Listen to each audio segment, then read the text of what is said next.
No one really knows who they are fated to be when they are born, and a voice wonders if witches are the same. One morning, Coco walks through the spring and drops detergent into it as she washes some clothes. She apologizes to the deer watching nearby since it was clearly scared when the spring suddenly changed color.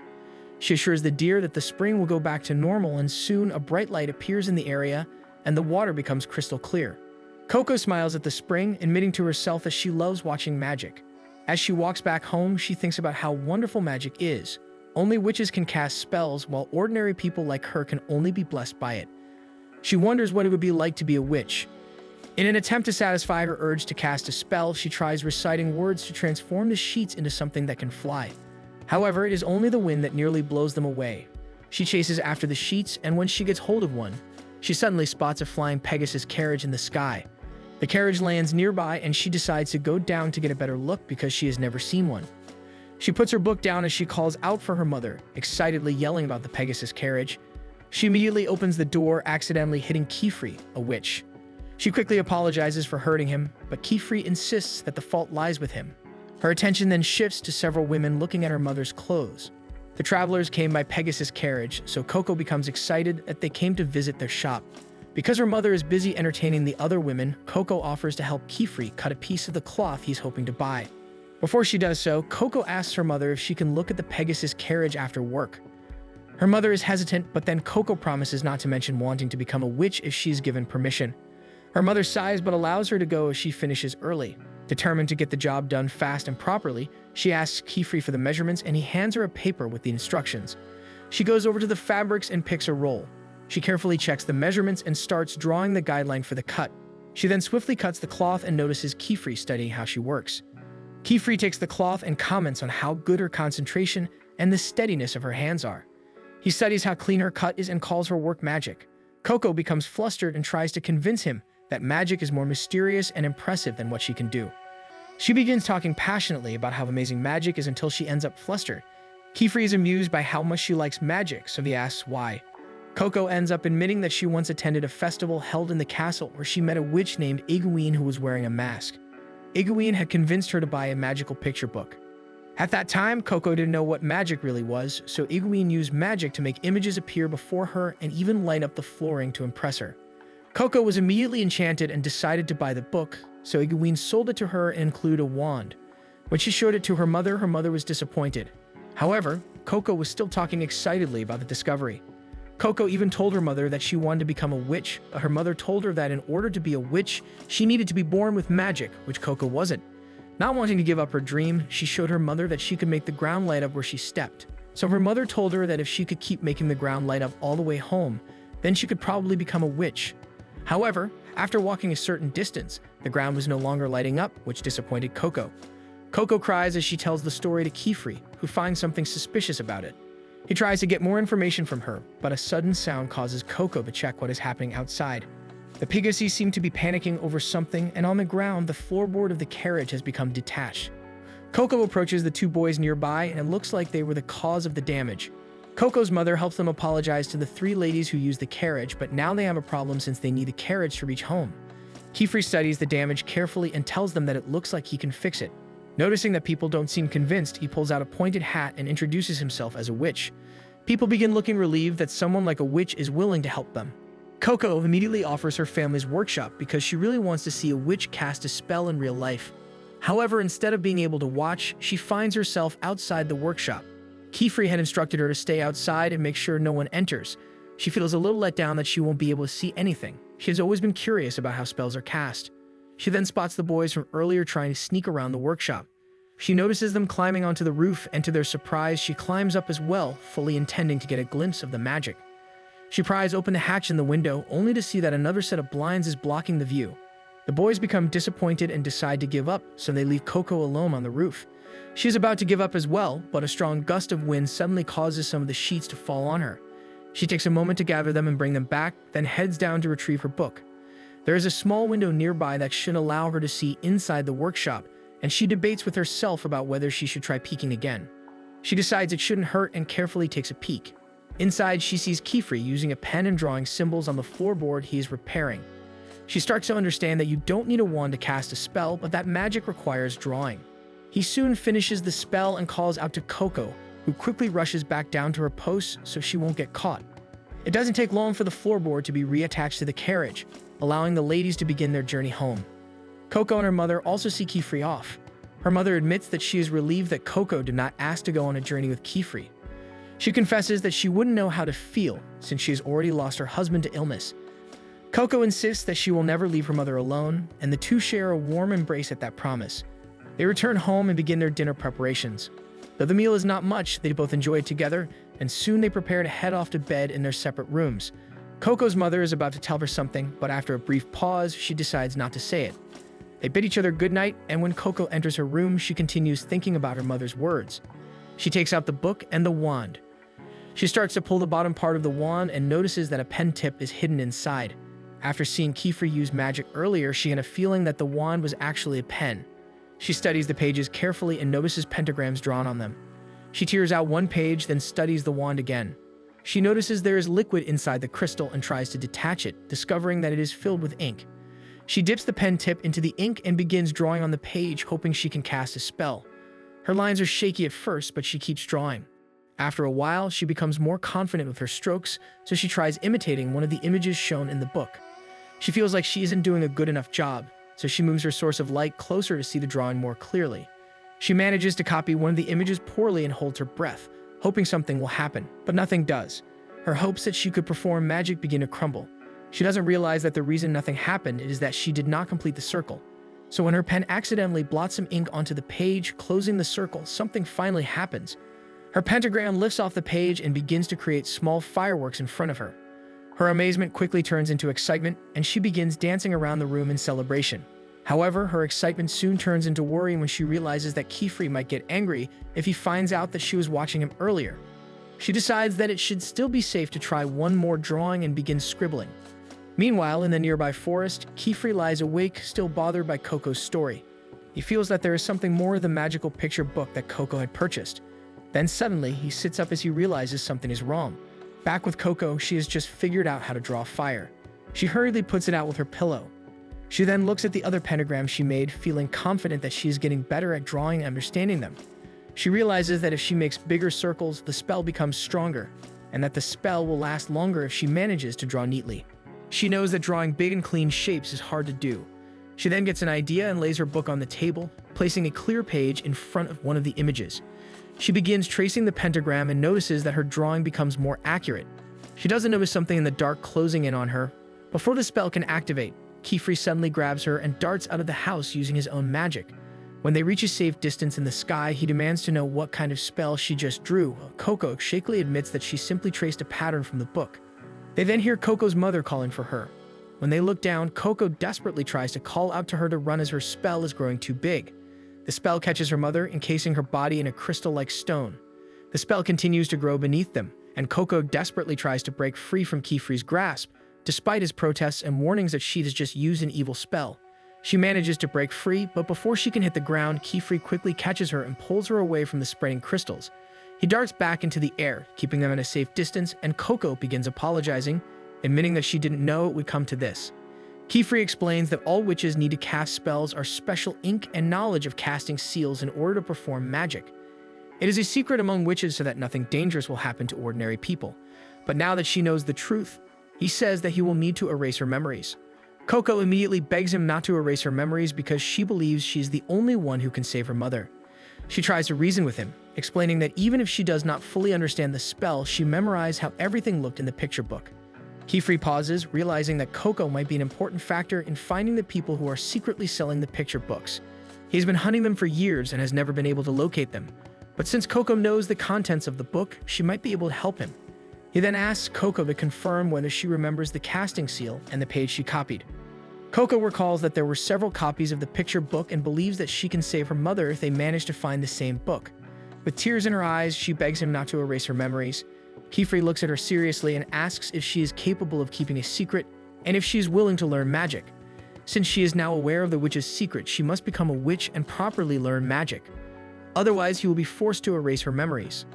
The next morning, Coco wakes up and finds herself inside a Pegasus carriage. When Kifri notices that she is awake, he points out something in the distance. Coco looks at where he is pointing, and Kifri tells her that it is his atelier and the school where she will be studying. As they walk toward his place, Keyfried informs Coco that he has planned to guard briar seeds around her house. These seeds will prevent people from getting close to her old home, since it is no longer safe. Coco suddenly stops following him in the middle of his explanation, and Keyfried notices that she is shaken by the painful reminder of what happened to her mother. He pulls Coco closer so she can step inside his home, advising her not to be too harsh on herself. When they enter, soft light filters into the atelier. Keyfried uses a spell to gather water in midair so that Coco can use it to wash her face, but she becomes confused about how to use it. Keyfried suddenly remembers that Coco has no change of clothes, so he tells her to wait while he retrieves some for her. Coco feels a little uneasy being left alone. However, one of Keyfried's students, Tetia, suddenly reveals herself and introduces the spell to Coco, explaining that it is called water vapor. As Coco allows Tetia to pour the floating water into her palms, she feels her amazement for magic return. She thanks Tetia, who suddenly thanks her back. Tetia explains that she loves being thanked, and the two end up going back and forth, repeatedly thanking each other. Another student, Richie, steps in and tells Coco to ignore Tetia, explaining that she can be overwhelming. Tetia insists that she only wanted to help Coco. Coco notices that Richie is holding inks and papers and asks the two girls if they are witches. Tetia explains that they are only apprentices under Keyfried, and that she was under the impression that Coco was also his student. Coco quickly explains that she is not really a student yet, as yesterday was the first time she had ever drawn a spell. The girls exchange uneasy looks and ask her if she is the rumored outsider. They explain that a non-witch managed to cast a spell the previous day, and that the spell was a type of forbidden magic. However, the outsider was allowed to stay and become a witch's apprentice. Just then, Keyfried returns and notices that Coco is already talking with his students. He calmly tells the other girls to continue their studies in their room after finishing their morning chores. He then hands Coco a set of clothes, explaining that it is the uniform worn by his students. When Coco accepts the clothes, he promises that he will explain everything to her properly. Coco returns to his side after changing into the new clothes, and Keyfried begins explaining the history of magic. Apparently, in ancient times, magic was not considered anything special, since anyone could perform it as long as they had knowledge of magical patterns and specialized ink. Because magic was available to everyone, it eventually became a powerful tool used to wage conflict. It was during this dangerous period that many destructive spells were created. A group of individuals who rejected violence eventually came together and became witches. They created a powerful spell that could erase people's memories of magic. From then on, only people who would not use magic for evil were allowed to retain the knowledge. Ordinary people were made to believe that only witches could perform magic. Keyfried explains that every witch is extremely careful about protecting that secret, which is why the rumor about Coco learning the truth spread so quickly. Coco quietly accepts that she made a mistake in trying to uncover the secret of magic. She then asks what forbidden magic actually is. Keyfried explains that forbidden magic refers to spells created during the Age of Conflict that were officially banned on the Day of the Pact. He emphasizes that these are capable of harming people. Coco suddenly clings to him and begs him to teach her the magic she is not supposed to use. She explains that she will be too afraid to do anything if she does not understand what forbidden magic is. Keyfried kneels down to her level and gently tells her that he would not rush his students to learn about this topic. But since Coco is a special case, he has decided that she needs to understand it sooner. He then leads her toward a staircase. As they walk down the stairs together, Keyfried explains the types of forbidden magic. He says that spells that alter the human body are usually forbidden, such as transformation magic or magic that changes a person's age. Next are spells that allow teleportation without the use of proper gates or doors. Finally, he explains that any magic capable of manipulating a person's thoughts or emotions is also banned. Harming and healing others are also prohibited, but there are exceptions to the rules, and Coco manages to guess that one of those exceptions is erasing memories. Keyfried continues explaining that spells are usually used on tools. To demonstrate, he draws a simple light spell on a lamp. He then shows her a window covered with moving patterns. He carefully moves the patterns around, which activates a teleportation spell. Coco is shocked to see that beyond the window is a lake. Keyfried explains that the spell is called Windoway, which connects two round windows that share the same pattern. He then points toward a tall tower and explains that it is the Tower of Tomes. Magical books are stored and duplicated there in order to preserve knowledge. Coco suddenly feels that the picture book might be there, so she eagerly tells Keyfried to take her to the tower. However, a sea serpent suddenly appears, swimming in front of them. With a powerful flick of its tail, it sends a large wave crashing toward the portal, knocking both Keyfried and Coco down. Keyfried quickly closes the portal and explains that the creature was part of one of the 4 librarians' trials. Witches must overcome each trial in order to enter the building, so he advises Coco to study hard so she can eventually work her way there. He then looks at her with a kind smile and tells her how happy he was when she expressed that she wanted to learn magic. Kefri opens another portal, this time revealing a field of flowers. He explains that it is natural to feel fear, but there is also gentler magic that she can learn, magic that can bring happiness to people. Coco returns his smile and agrees with him, calling him her teacher for the first time. Kefri then leads her to another section of the house and knocks on a door.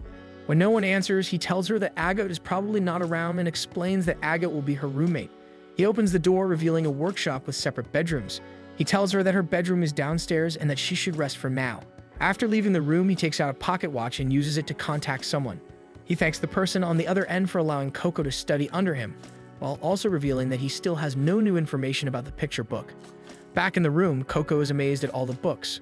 Suddenly, Agate appears in midair and informs Coco that the desk she is looking at belongs to her side of the room and that Coco is currently preventing her from landing. Coco quickly moves aside so Agate can land properly. Coco tries to introduce herself, but Agate immediately tells her that she already knows that she is the outsider mentioned in the rumors. Agate then apologizes for what happened to Coco's mother, but bluntly states that because of the magic Coco performed, her mother may never return to being human. Coco quickly tries to defend herself. In response, Agate suddenly shows Coco her darkening fingers, explaining that the discoloration comes from years of drawing casting seals since she was young. She insists that, unlike the rest of them, Coco cannot become a witch so easily because they have spent years training and facing trials even before becoming apprentices. Coco points out that she has already drawn spells before. Hearing this, Agate decides to issue a test for her the following day. But before they can properly discuss the rules, Tetia and Richie suddenly appear by the door, inviting the two girls to dinner since they will be celebrating Coco's welcome to the atelier. However, when they arrive at the dinner table, they are met only with their usual meal of soup and bread. Tetia looks confused and asks why they are not celebrating. Kefri calmly explains that Coco's arrival happened at the last minute, so he plans to prepare a proper celebration on another day. He then asks where Agate is, mentioning that he was hoping she would join them for dinner more often. He gently encourages the other girls to start eating. Coco takes a bite of the bread and is immediately amazed by how delicious it tastes. Tetia proudly tells her that they baked the bread themselves, and Richie adds that Kefri is a very good cook. Kefri credits the locally grown wheat. When Coco takes a spoonful of the soup, she finds it just as amazing and looks toward Kefri. He smiles and once more credits the fresh vegetables. Later that evening, as Coco prepares for bed, she quietly remembers her mother.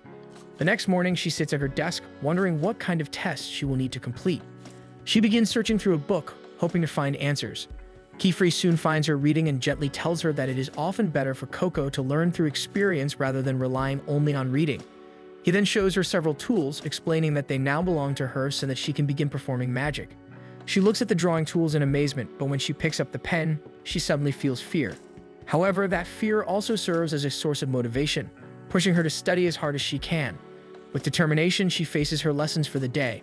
It does not take very long for Coco to become overwhelmed with all the information, so Kefri suggests taking a break, but Coco insists on continuing. To make sure that Coco is still absorbing the information, Kefri asks her to recite what she has just learned. They had covered the basics of casting seals, and she manages to explain their three main parts, with the center portion determining what element is being used. She also recalls how the size of the casting seal can determine the strength of the spell. Lastly, the spell is activated once the outer circle is completed. After reciting everything, she suddenly feels overloaded, but Kefri feels proud of her because she managed to explain the concepts clearly. Later, she tries her hand at drawing a casting seal, and Kefri becomes excited to see her give it a try. However, as she scribbles on the paper, instead of showing her work to Kefri, she quickly crumples it in frustration. Kefri manages to retrieve the paper so he can see how she did, but Coco insists that her drawing is really poor. Kefri gently tells her that it is normal to struggle when starting out. He then shows her that she forgot to close the circle, which is necessary to activate the spell. To encourage her, he explains that it is normal to have unsteady hands when handling new tools. Kefri encourages Coco to complete the circle. Coco hesitantly does so, which suddenly sends a strong sprout of water toward Agate, causing both Kefri and Coco to panic as Agate slowly turns to stare at them. Coco panics upon seeing that her spell drenched Agate's papers, and she quickly tries to dry them. However, Agate reassures them that she is not bothered and calmly takes a closer look at Coco's casting seal. She points out that one of the symbols is clearly longer than the others, which caused the water to gush out more strongly in one direction. Kefri praises Agate for her sharp observation and then announces that he will be placing Coco under her care for the time being. Coco becomes confused as Kefri begins preparing to leave. He explains that he will be gone for 3 days because he needs to visit the Great Hall. Coco feels hesitant about being left behind, but Kefri reassures her that she should take this opportunity to learn from her peers. After he leaves, Coco returns to the room to apologize once again. However, Agat stops her and reminds Coco about the test she issued the previous night, informing her that it starts now. One stormy day, Kefri arrives at a structure that leads down to the seabed. He travels downward using magic, but is suddenly pulled to the ground by his friend Alira, who immediately scolds him for not using the stairwell like everyone else. She helps Kefri back to his feet, and the two begin talking about Coco and how Alira believes she might be the connection Kefri needs to the brim caps. Alira reminds Kefri how important Coco could be, but Kefri shares that since Coco has yet to take the test, she is not officially his apprentice. She also cannot take the test easily because the data range is very dangerous at this time of year. Back in Kefri's atelier, Agot is already opening the portal to the range, even though Coco is hesitant since Kefri is not around. Agot tells her that she will be taking the test regardless of whether Kefri is present. She explains that the test is essential for apprentices and that in her own case, she passed it when she was only 10 years old. Agot explains that the first test is called the Consent of the Crown. For the test, Coco can only bring 3 items, plus her magical components. All she needs to do is reach the summit of the data range and pick the diadem herb. Agot then hands Coco a guidance orb and a water vapor, knowing that those are the only tools Coco is currently familiar with. She activates the window, opening a portal that leads to the test grounds, but Coco nervously asks if she can also take the shoes, since she knows they are magical tools as well. She expresses her eagerness to try them, but when Agot remains silent, Coco quickly withdraws her request. Agot removes her own shoes and hands them to Coco. Before Coco can react, Agot pushes her into the portal and firmly tells her that she can only take the test once. If she fails, she will not be allowed to become Kefri's apprentice and will have to leave the atelier. Agot then closes the portal, leaving Coco alone. Little frightened, Coco gathers her courage and convinces herself to start moving forward. She lifts the guidance orb and notices that when she points it in a certain direction, the small stick inside begins tapping against the glass. The path ahead looks intimidating, but she pushes forward, only to trip on the uneven ground. She quickly gets back up, forcing herself to continue, reminding herself that Agot had managed to pass the test when she was young. She continues walking, misstepping several times, but she refuses to let anything discourage her. Eventually, she reaches the data range and is shocked by the floating spheres of forest rising high into the sky. She quickly realizes that she needs to travel across those floating spheres and reach the very top to harvest the herb.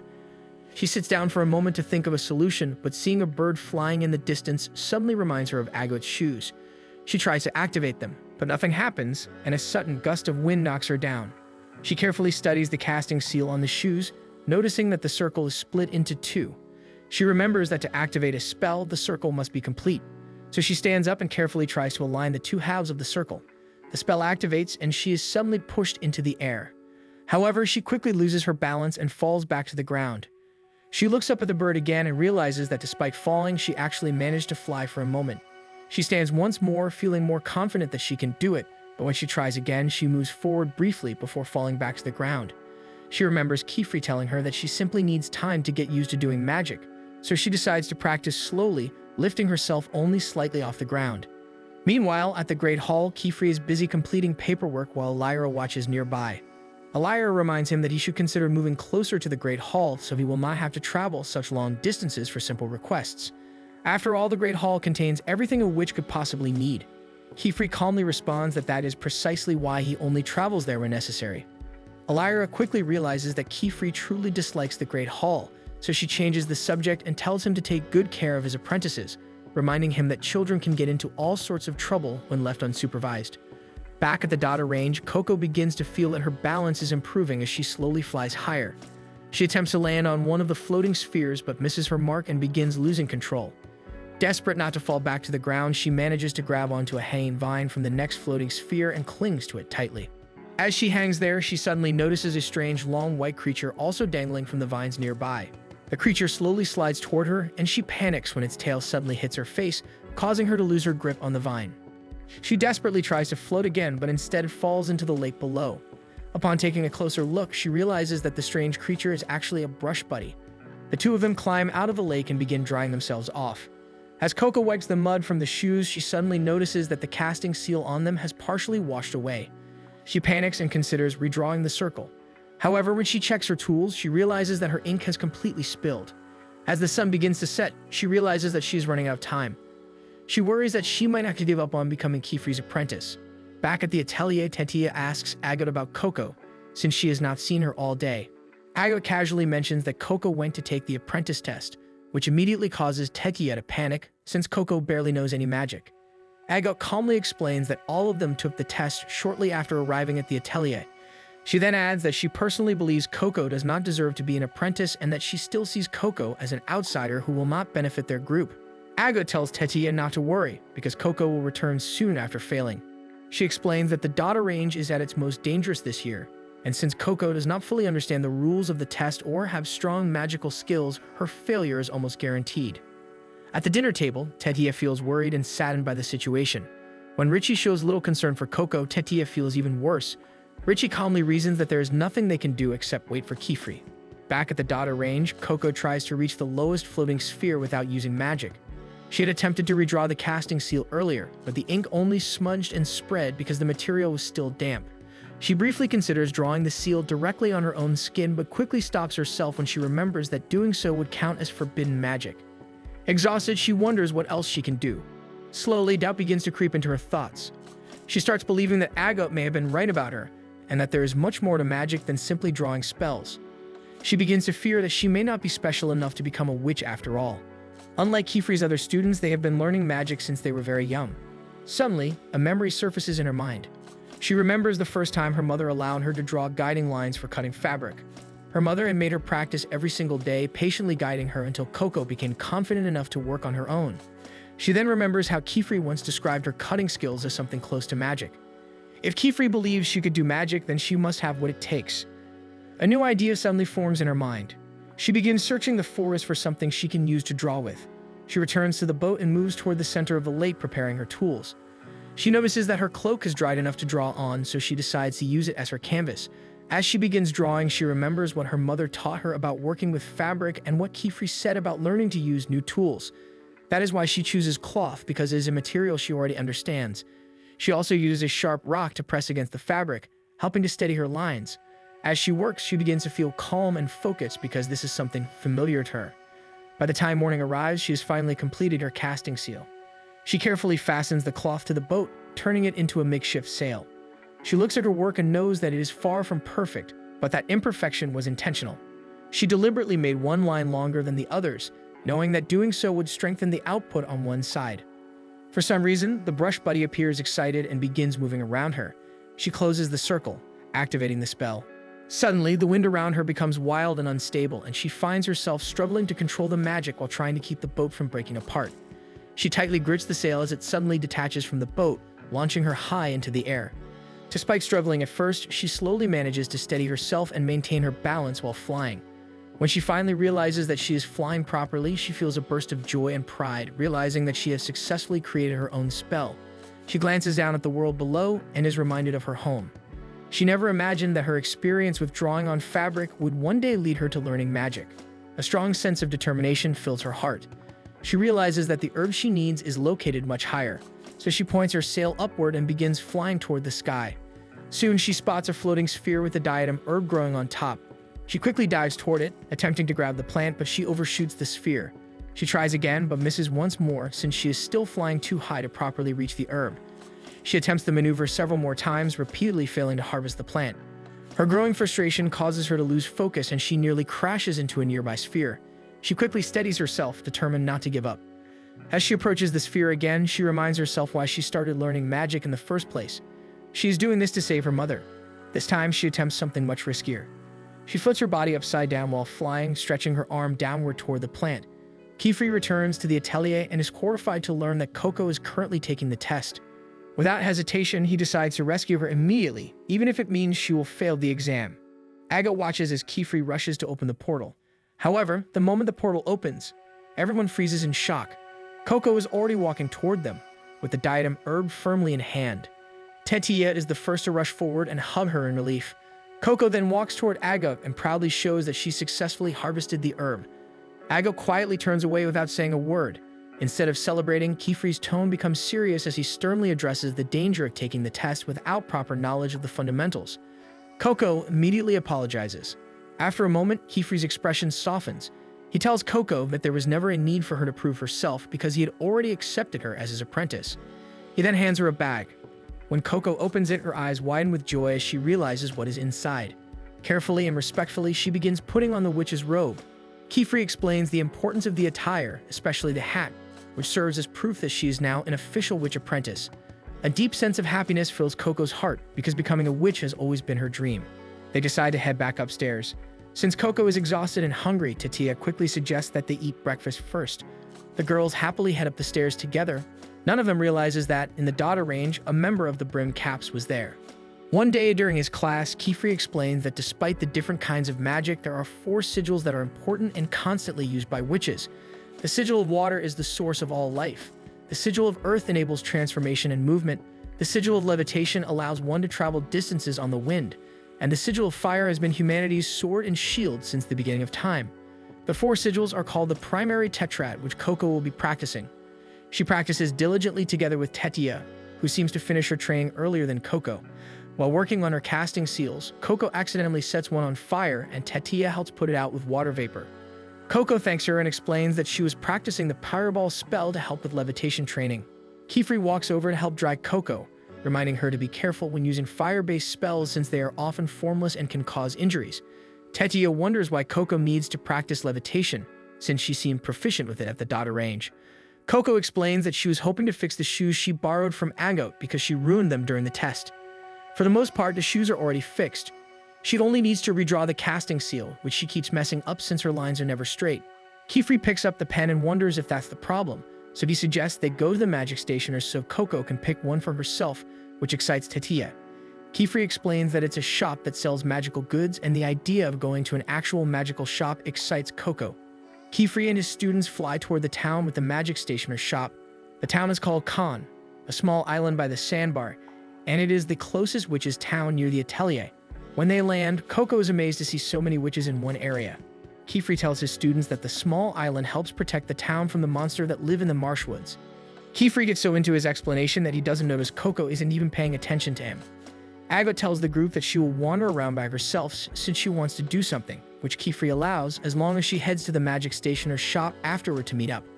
When Kefri asks Coco how things are with Agot, she only shares that she hopes to become closer to her. They walk through the marketplace where Coco keeps getting distracted by all the different items. Suddenly, as she passes an alley, she feels a strange pull and freezes to look at it. Tetia snaps her out of it, and she hurries to keep up with the group. Kefri leads them to a shop called Starry Sword. When they enter the shop, Coco is shocked to see a tree growing right at the center. Nonoa, the shopkeeper, is surprised that Coco seems so awestruck by a silverwood tree, since it is something most witches are familiar with.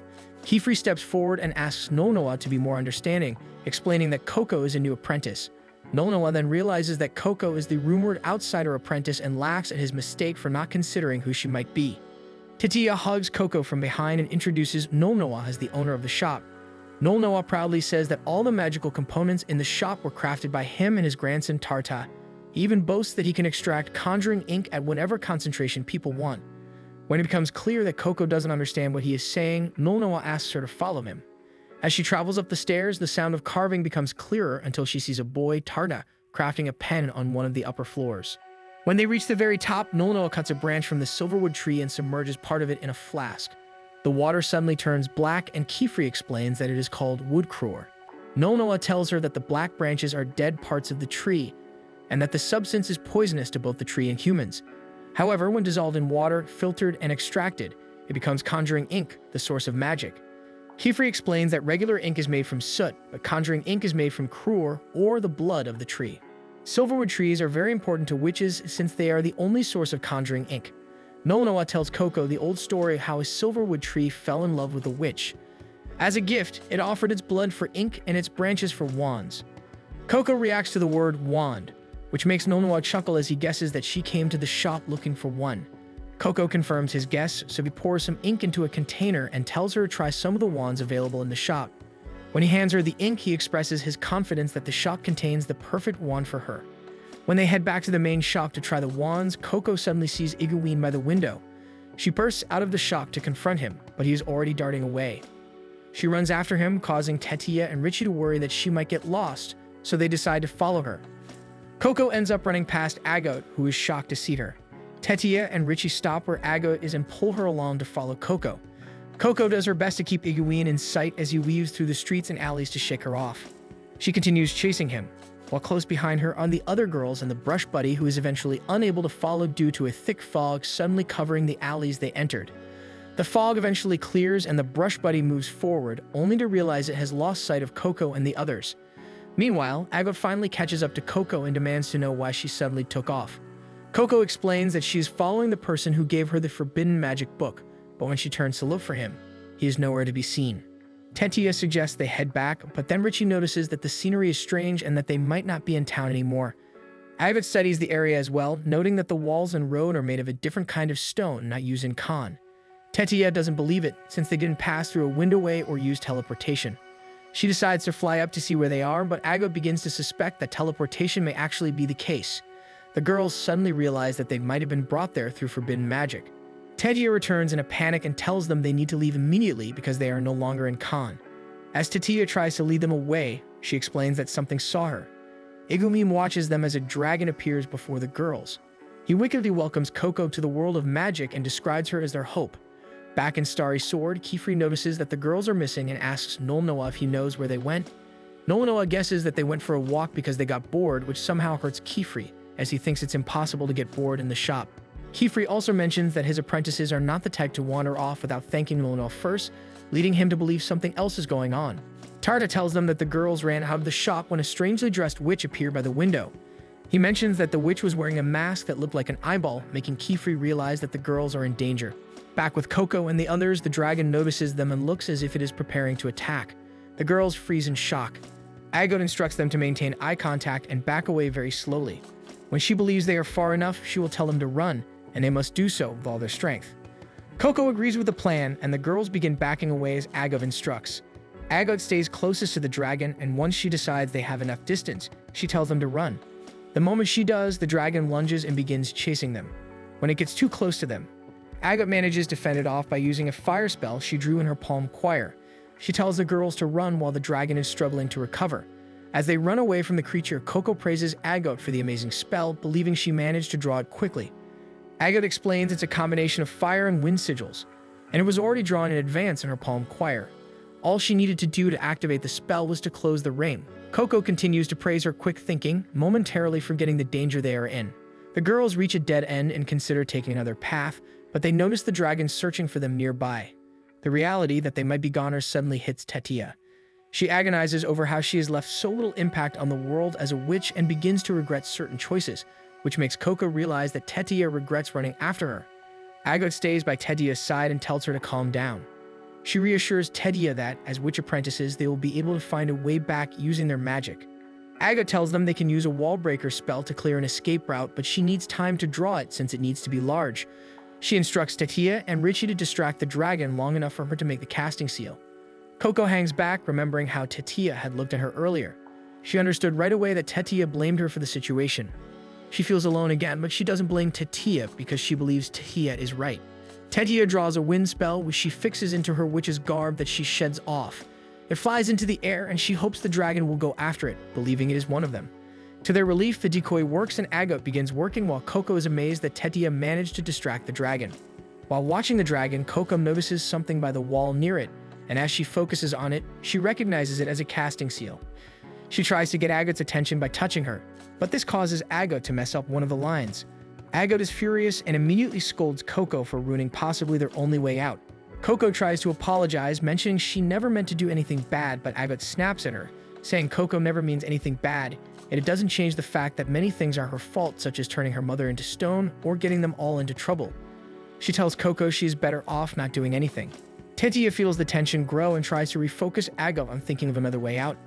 However, Richie is the one who manages to complete the spell by creating several small wall breaker spells to form a bigger hole instead of the large casting seal that Agot had attempted earlier. Agot praises her quick thinking and encourages the girls to finally escape from the dead end. She meant the physical dead end, but she remarks that Coco can also take it as them no longer wanting to associate with her. Tetia gives Coco a worried glance before eventually following Agot. Coco steps forward and picks up Tetia's hat, wondering how Kefri will resolve this. Meanwhile, Kefri has been searching with Nolnoa and Tarta for the girls since learning that the brim caps are behind their disappearance. Tarta remembers seeing Coco run after the mysterious witch from his window, but it never crossed his mind that the strange witch was a brim cap. Even Nolnoa is surprised that one of their members would come to a witch's town. Kefri briefly explains that they are identified by wearing hats and masks from the bygone era of magic. Part of the reason he took Coco in was that he believed she could provide him a clue on how to find them, but he didn't think the brim caps would actually be after her. He tries to ask Tarda if he remembers anything else, but Tarda apologizes because he has no more leads. Coco's brush buddy then tugs on Kefri's clothes and he recognizes it immediately. He asks if the brush buddy knows where the girls are, and the brush buddy begins pointing and heading in the direction where he last saw them. Kefri follows the brush buddy, realizing how late it has become. He desperately hopes that all the girls are still safe. Eventually, the dragon discovers the girls' trick and starts chasing them. The girls have been running around in circles and find themselves back at the hole that Richie had made for them earlier. Ago tells them it's best that they search for a place to take shelter for now, since the temperature is dropping. The girls manage to find a covered part of the maze that gives them some shelter. As they rest, Coco takes the opportunity to return Tetia's hat and apologize. Coco then insists that Tetia wear her cloak for warmth, while she snuggles up to her for warmth. Tetia curiously looks at Coco, who admits that the cloak makes her feel safe. She shares that the cloak hides her form well, so no one can actually tell when she's shaking with fear. On the outside, people will think she's a brave witch and she can draw power from that belief. Coco hopes she can share some of that courage with Tetia because she believes Tetia will be more useful given their situation. Overwhelmed with emotion, Tetia activates a spell that envelops her and Coco in a puff of cloud. Coco is shocked by the warmth of the cloud when Tetia appears before her. Tetia apologizes for looking at her scornfully earlier. The memory of how she looked at Coco is still fresh in their minds. Though Coco insists that it's fine, Tetia still feels regret over her actions. She acknowledges that she shouldn't have reacted like that and that she should be the one protecting Coco since Tetia has been a witch longer. Coco tries to tell Tetia that she is protecting her. She hugs a bunch of the clouds, explaining how they make her feel warm and protected. Tetia smiles and shares that this spell is her own creation. When she was younger, she used to dream about sleeping on a cloud. As it is, the spell is still incomplete, but once she perfects it, she plans to submit it as a general-use spell to the council.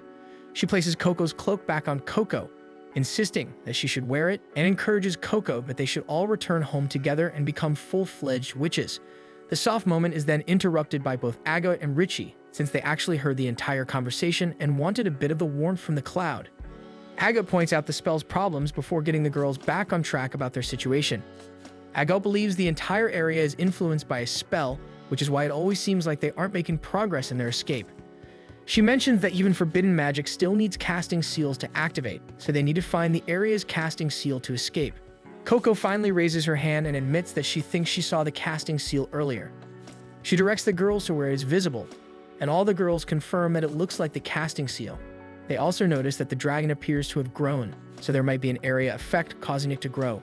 Agot concludes that they need to defeat the dragon in order to get to the casting seal and is about to suggest using fire spells, though Coco shyly interjects that she believes it won't work. Agot is a little put off by her comment, but after hearing Coco's observation, she cannot deny that Coco might actually have a point. Coco proposes that they don't actually beat the dragon, which angers Agot. Coco tries to explain that Tetia and Agot actually gave her an idea she would like to try out. They return to the area where they were resting, and Coco draws out her plan for them. She explains that she wants to make a cloud bed for the dragon. She believes that it might be comfortable enough that the dragon could potentially no longer want to fight them in favor of resting.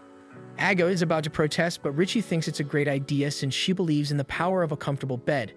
Even Tetia is on board with using her spell for the plan. Coco runs up to an area where she can get a better view of the dragon. She tells the girls that she is actually worried about the dragon because it crashed nose first into a wall earlier, which means the dragon might be injured, which is why she thought of the plan. She tells the girls that Kefri once told her that magic can bring happiness to people, so she hopes that the dragon will experience kinder magic from them. Tetia and Richie try to convince Agot that this is the best plan they have so far so she can help out. They admit that among them, Agot is the best at drawing seals, so her contribution will improve the odds. Agot finds herself agreeing with her fellow apprentices, which causes Coco to nearly stumble down the stairs out of excitement. They hold a strategy meeting to complete Tetia's spell since it isn't strong enough to retain its form yet. The girls need to figure out a material that can withstand the dragon's weight while still feeling cloud-like. Tetia suggests paper, but they don't have enough materials to produce sufficient amounts. Coco and Richie suggest their clothes or hair, and Agot points out the same problem. Agot then thinks that sand might be the answer. Agot remembers that when they made the wall breaker spell, sand was left behind. She tells Richie that they need to make the casting seals smaller to produce finer sand, and Richie begins drawing several seals right away. Tetia needs to come up with a spell that can help them gather the sand in the central plaza, while Agot tasks herself with making an enveloping spell to keep it in place. Coco tries to ask for a job as well, but Agot refuses to give her one. She admits that Coco's plan is good, but Coco isn't at a skill level that Agot can trust with the spell. As time ticks by, Coco picks up one of Agot's discarded casting seals and notices that her circles are perfect. She wonders how Agot manages to do it, so she moves closer to get a better look. She notices that Agot draws the circle in the air a few times before letting the pen hit the paper. She wonders if Richie and Tetia do the same, and when she looks, they all have a similar technique. She realizes she never thought about those details before, so she takes out her notes and pen, suddenly feeling the urge to practice. She steadies her hand and begins to practice drawing. Soon night falls and the dragon becomes restless. The girls notice the temperature drop and wonder how they can keep warm, while Agot admits she is having a hard time thinking of a possible enveloping spell. Tetia and Richie begin throwing out ideas, but Agot rejects them all. Suddenly, a light shines to the side and they notice that Coco has successfully made a fireball spell. Tetia and Richie are the first to congratulate Coco.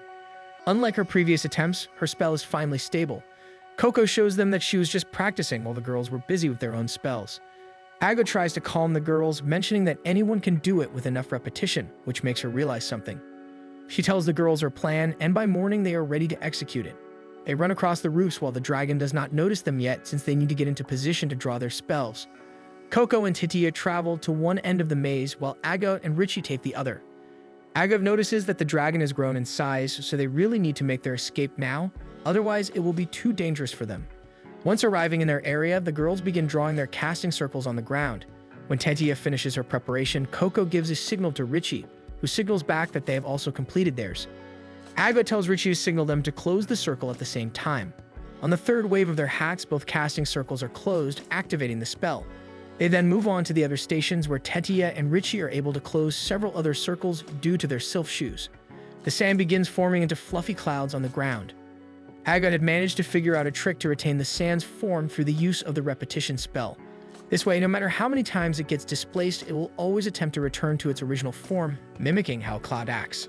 The dragon tests the cloud with its paws and after a few seconds decides to lie on it with its full weight. The girls cheer since this means their plan is successful. And while the three girls want to name the spell the dragon Disabler Cushion, Agot decides a better name would be Serpent's Bed of Sand. The girls all agree that it's the better name and begin heading to the area's casting seal. Tetia hangs back a bit to look at the dragon. She tells Coco that it's the first time a spell she made has made someone look so happy. Even though it's a dragon, she feels happy and fulfilled that her magic brought comfort to it. The girls manage to reach the casting seal, but none of them can determine what type of seal it is. Meanwhile, Kiefer is searching the area where the brush buddy had brought him. He doesn't sense anything, so he wonders if the girls were moved somewhere. Tarta notices sand on the pavement, which he finds odd because there shouldn't be any in this area. Kiefer notices the brush buddy sniffing at a stone and picks it up to see parts of a seal. It suddenly activates and Kiefer has to keep himself and Tarta safe from the sudden wave of magical energy. When Tarta is out of the way, Kiefer faces the spell head-on. Back with the students, their entire area suddenly becomes unstable due to the attempt they made to destroy the circle. Coco notices that the sky is opening up, which could mean their way out. However, Agot pushes her down because the dragon is starting to attack them again. In Agot's attempt to save Coco, she is the one who ends up taking the fall for her. She thinks this might be the end, but Kiefer suddenly catches her and darts away from the dragon. The dragon's attacks are now focused on both of them, and Kiefer begins climbing an altitude. He instructs Agot to hold on tight since he needs his hands to draw a spell.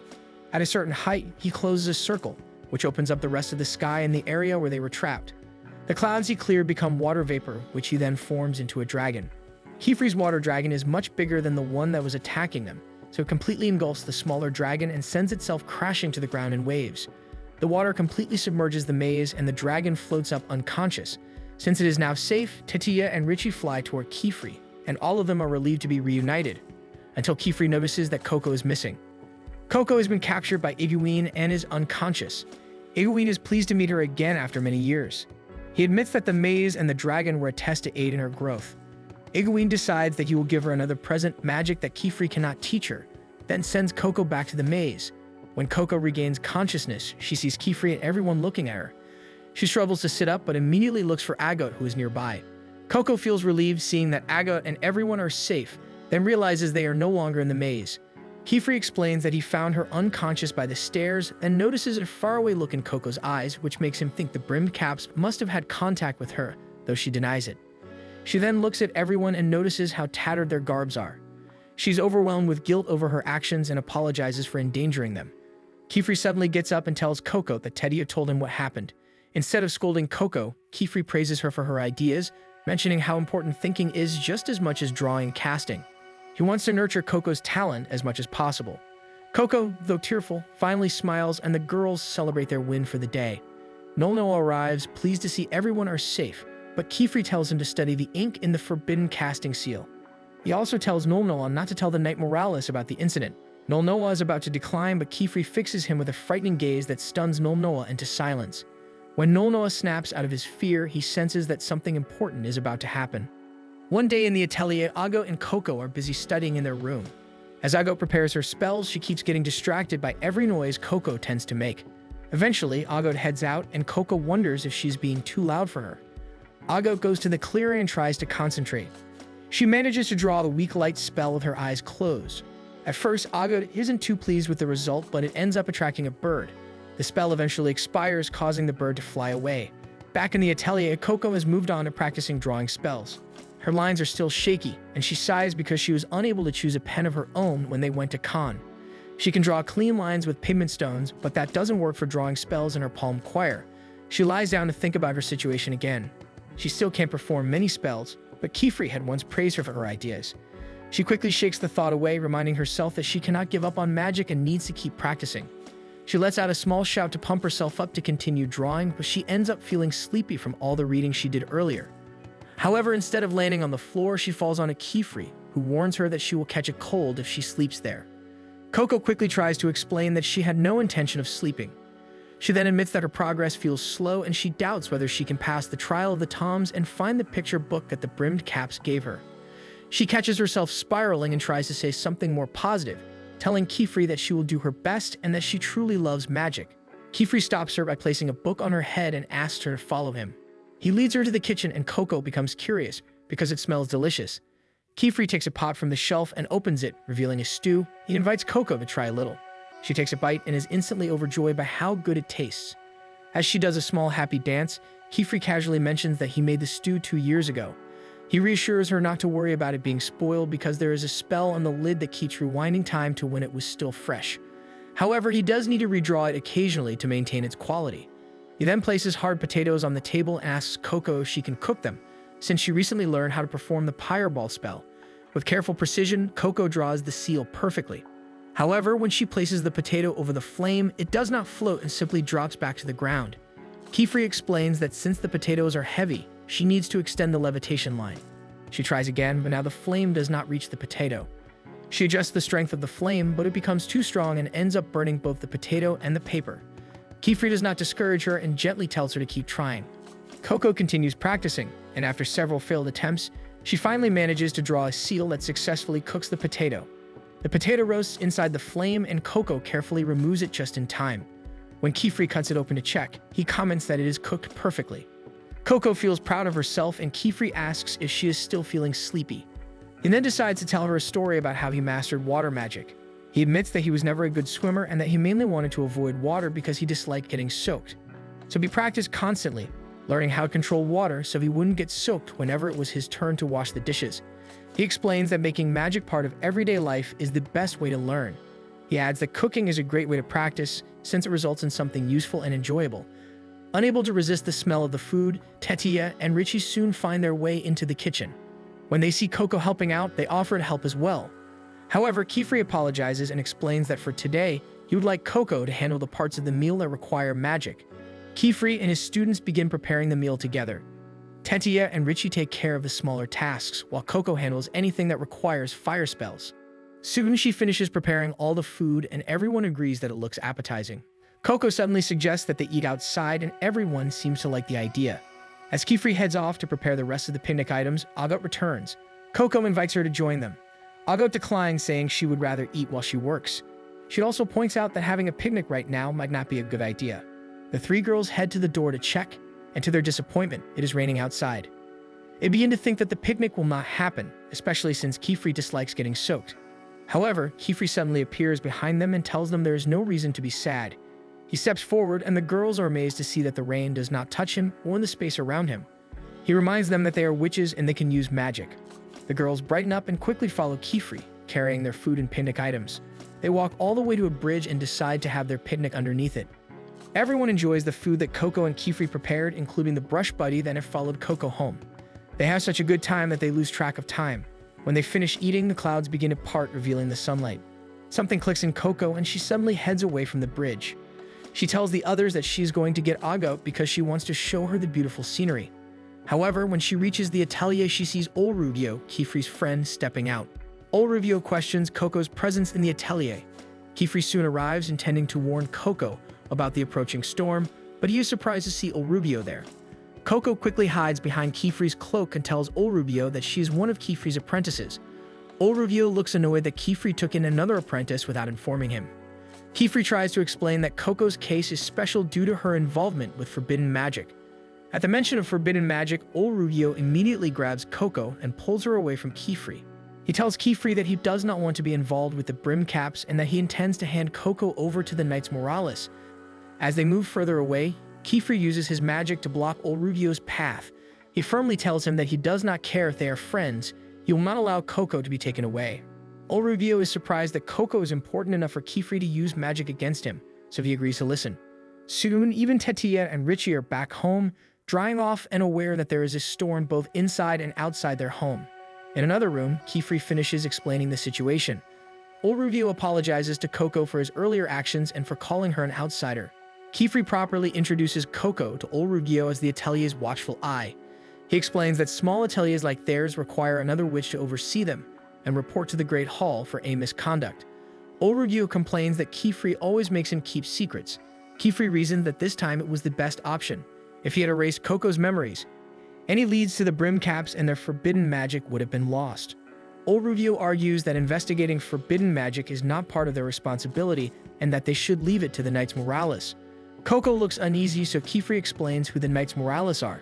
He says they are a group that strictly enforces the conditions of the Day of the Pact. They erase the memories of those who use forbidden magic as well as those who learn about magic. Kifri then tells Olrubio that if they hand Coco over to the Knights Morales, even her love for magic will be erased. He places a hand on Coco's shoulder and explains that she is a good child who loves her mother and works hard. He also emphasizes how much she loves magic. Kifri admits that Coco learning about magic was his fault, and if her memories were to be erased, then his should be as well. This causes Olrubio to reconsider. Olrubio then points toward Tetia and Richie, who were eavesdropping, and remarks that he thought Kifri had finally given up his search for the brim caps when he took on apprentices. Clicking his tongue, he tells Kifri that he can do as he pleases, but if the situation worsens, he will report him to the Great Hall. When Coco looks worried, Kifri reassures her, reminding her that she is rightfully his apprentice since she passed the test. He then tells the girls to take a warm bath before going to bed so they won't catch a cold. After her bath, Coco searches the atelier for her brush buddy. She catches a glimpse of it and follows it until it enters Olrubio's room. Coco panics because she is too scared to go inside and retrieve it. She gathers her courage and approaches Olrubio's door, but stops when she reads a warning that says she will be cursed if she knocks. Instead, she opens the door and tries to call her brush buddy from the doorway. However, she sneezes loudly and Olrubio catches her in the act with the brush buddy already in his hands. He floats down and hands her the brush buddy, whose fur is surprisingly dry. He then activates the seal on his rings, instantly drying Coco's hair as well. He tells her that looking after her health is also part of his role. He reminds Coco not to do something like that again, though he admits it was partly his fault for leaving his door unlocked. However, Coco is too distracted by the glowing path of stone on his floor. She tells him that this is the first spell that made her fall in love with magic. Olrubio reveals that the glowstone path is his own signature work. He begins explaining how the sigil functions, but Coco is too busy trying to make as many stones light up as possible by lying across them. Olrubio is slightly surprised by how much she admires his work. Coco explains that the glowing path holds a special memory for her. It is a happy memory because when she was younger, it made her feel like she had magic. But when she walked on a normal path, it also became a sad memory because it reminded her of how ordinary she was. She presses down on one of the glowing stones again and tells him that his magic gave her a dream, and she sincerely thanks him for that. She calls him teacher, which causes a warm feeling to rise in his chest. Flustered, he urges her to leave. Coco bows one last time before finally stepping out. After she leaves, instead of locking the door like he originally intended, old Rubio leaves it slightly ajar. The next day, it is still raining. Coco decides to continue her studies in the living room and invites Agot to join her. Agot refuses, saying she prefers to study in their room. Once Coco leaves, Agot resumes her practice, but she becomes irritated by the noise of the window rattling from the wind and rain. For some reason, it feels even louder than Coco, and it disrupts her concentration. She takes a deep breath and tries to calm herself, telling herself that this is good practice. Closing her eyes, she begins drawing again. When she opens them, the spell activates. The stream of light is still slightly unstable, but it is noticeably better than before. She begins to feel confident that she will soon be able to complete her own spell. Suddenly, her concentration is broken when she hears someone outside the atelier calling for help. She heads out to investigate and sees Kifri speaking with someone from a nearby village. Agot approaches the other apprentices and learns that the bridge at Stairway River has been destroyed and a carriage is stranded in the middle of the river. She overhears the man urgently pleading with Kifri to hurry, explaining that his son is trapped inside the carriage. Agot feels that this is her chance to do real work. She steps forward and begs Kifri to take her with him, promising that she can finally be of help this time. In the end, Agot is allowed to go and she and old Rubio ride horseback to the site of the incident. Earlier, when she begged Kifri to take her, Kifri was hesitant because this was a situation where people's lives were on the line. He also told Agot that since she had not taken the second test yet, she was not allowed to cast magic in front of non-witches. However, Agot refused to give in.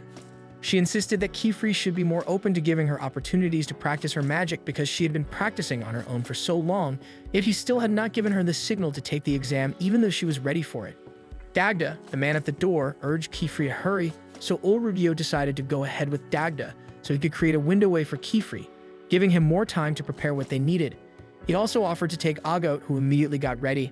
The other girls decided that they would go as well and quickly prepare themselves. Old Rubio told Kifri to just let it happen since it would be a good learning experience for the girls. Kifri was still uneasy. While he knew old Rubio was correct, he worried about Agot because of her outlook on magic and the way she focused too much on her frustrations. He feared that in Agot's haste to improve herself, she might make a horrible misstep. At present, old Rubio notices how unstable the ground is as they approach the site. As they near the area, they notice the carriage is about to be swept away by the currents. The group of civilians sees old Rubio and Agot and notices that they are witches, causing them to immediately feel relieved. They shout to their companions inside the carriage that they will be saved soon. Old Rubio hands Agot 2 of his magic rings and instructs her to warn the people near them and wait for further instructions. Agot is a little disappointed that she will not be performing her own magic and asks if that is really the only thing she should do. Old Rubio confirms, highlighting that even simple tasks are important. He tells Agot that he can see why Kifri was worried about her, pointing out that she is too impatient. He reassures her that there will come a time when she can show her powers, but in a different setting. He advises Agot to use the opportunity now to see how magic can help people. However, Agot does not appreciate the advice since it sounds like old Rubio only sees her as a child. As Kifri and the other apprentices arrive through the window way, she decides that she will find a way today to prove herself as a worthy witch. The rescue operation begins and old Rubio lands on the carriage. Kifri floats above the water, now wielding Rain Cleaver. Using the magical sword, he manages to split the water before keeping it completely away from the carriage by planting the sword into the ground. The people watch in amazement as Tetia tries to keep them back. Old Rubio begins bringing people out of the carriage while Kifri struggles to hold the water back. As Kifri gets splashed by the waves, he feels his hatred of water rise, noting that this mission is not an easy one. Old Rubio notices that Kifri is having difficulty, so he rushes to get the others to safety. Once he rescues the last person, he tells Kifri that he is done, allowing Kifri to part and calm the waves carefully so the water will not suddenly rush toward the safe zone. Kifri watches the water from the air and old Rubio congratulates him as well. When both of them land on the ground, Custis, the last boy they saved, apologizes to Dagda because he was unable to save any of the cargo. However, Dagda is simply grateful that Custis is safe. He thanks the witches for rescuing them, and Kifri tells him that they can receive medical assistance from his apprentices. But he suddenly realizes he does not see where the girls are. Kifri spots them admiring Rain Cleaver, so he entertains them by explaining how he made the sword and mentions some of its capabilities. The girls are eager to try holding it, but Kifri refuses, explaining that magical weapons are still too advanced for them. Old Rubio tells Kifri that they still need to make sure everything else is safe, so he wants to check upriver for other incidents or damage. Kifri agrees and decides to check downriver instead. He tells Tetia to join him while old Rubio takes Richie, leaving Coco and Agot to make sure things remain stable in the current area. While Coco is happy to be of some help, Agot seems unsatisfied about being left behind with Coco. The two of them begin giving the victims medical attention, and Coco worries because things are still awkward with Agot. She finishes bandaging one of the men, and he thanks her, calling her Little Miss Witch, which makes Coco feel elated. Meanwhile, those who are not injured are busy doing inventory since more than half of their cargo was swept away. They then hear Dagda shout at Custis, who has decided to try retrieving one of the cargo crates stuck between some rocks in the water by the bank. He attempts to rappel toward the cargo despite Dagda telling him to come back due to how unstable the earth is. The tree Custis tied the rope to begin struggling under his weight because of the damp ground. Eventually, the tree gives way, taking a portion of the land with it. Dagda is stunned, and in his bewilderment, his feet lead him toward the collapse to look for Custis, only to be stopped by an older man and Agot. Agot then recognizes Coco's hat down in the wreckage and worries that Coco has been buried. However, Coco calls out, and Agot spots her hanging onto a chunk of earth while fighting against the current. They then notice that Custis is half buried beneath some rubble and has passed out. Dagda is devastated by the sight, but then realizes that Agot is also a witch and begs her to save Custis using magic. Agot recognizes that this is finally her chance to prove herself. Her masters are not around to stop her, and she has no way of contacting them. A small smile breaks out, but then people gather around her, curious about what kind of magic she will use to save Coco and Custis. Suddenly, Agot begins hearing other voices judging her magic and calling her ordinary for a witch from an esteemed family. She feels the pressure building up and even recognizes a clear and familiar voice telling her that they have no need for a talentless witch in the family and that she will not be continuing her apprenticeship with them. The memory fills her with anxiety and she can feel sweat build up. However, she is snapped out of it when she hears Coco call for her. Coco asks if there is anything she can do to help from her position as she struggles to hang on. Slowly, Agot crawls toward the edge, and seeing Coco's desperation to be useful, she remembers old Rugio's words to her. Agot calms herself and asks Coco to explain the situation from where she is.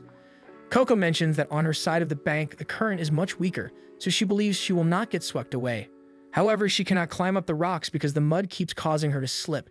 She also mentions that she can see Custis. Coco then shows Agot that her bag and supplies are completely drenched. Agot assesses the situation and realizes there are too many people around for her to openly draw any spells. Meanwhile, at the seabed, Aestes watches through a window as he is informed that a nearby village close to Khan reported seeing a massive pillar of water rise from the marshlands. Aestes immediately decides they should investigate the disturbance themselves. Back with Agot, Coco manages to climb up onto the shore and signals for Agot to hand her old Rugio's linking ring through hand gestures. Agot understands what Coco is planning and ties the rings to a branch and throws them toward Coco. Coco activates the rings and manages to dry her tools so she can cast spells again. However, Agot knows Coco will not be able to properly hide her casting because she lacks the skill to hide it from people. In order to conceal magic from ordinary people, a witch has to draw beneath their cloak through muscle memory alone, and Agot knows Coco cannot pull that off yet. However, she knows she can. Suddenly, she gets an idea with that knowledge. She calls for everyone's attention and loudly announces that she is Kefri's greatest apprentice. With everyone now focused on her, she calms herself and begins drawing beneath her cloak with practiced precision. She completes a light spell that she had been practicing, and her spell sends a stream of light soaring into the sky before it finally takes the form of a grand glowing bird. The people stare at the spell in amazement, completely distracted by the beautiful sight. Agot quietly signals to Coco to start drawing now. Coco carefully makes her way toward Custis while deciding to use the levitation spell she had recently learned. However, when she sees how massive the boulder is, she realizes she does not have enough material to make the spell powerful enough to lift it away. She notices Custis regain consciousness and quickly moves closer to him. Calmly, she introduces herself and explains the situation to him. Custis is still dazed and surprised that he survived at all. He mentions seeing a giant bird made of light and assumed he had already left for the afterlife. Coco explains that the bird is actually her friend's spell, but then suddenly realizes something about Agot's magic. Meanwhile, Agot watches her spell fly through the sky while worrying because she knows the people will only remain distracted for so long. One of the elderly merchants asks if the bird is the only spell Agot can perform. Dagda is the first to grow impatient and asks if the bird is merely a light show that cannot actually save Custis. When Agot fails to give him a direct answer, he decides to climb down himself and rescue Custis. But she is suddenly shocked when both she and Dagda see Coco floating through the air together with Custis using her cloak. Dagda quickly takes Custis into his arms while Coco struggles to control her floating cloak. Agot moves toward Coco to check on her, but Coco suddenly runs into her arms and tearfully admits how scared she was during everything. She also expresses how relieved she is that her idea worked.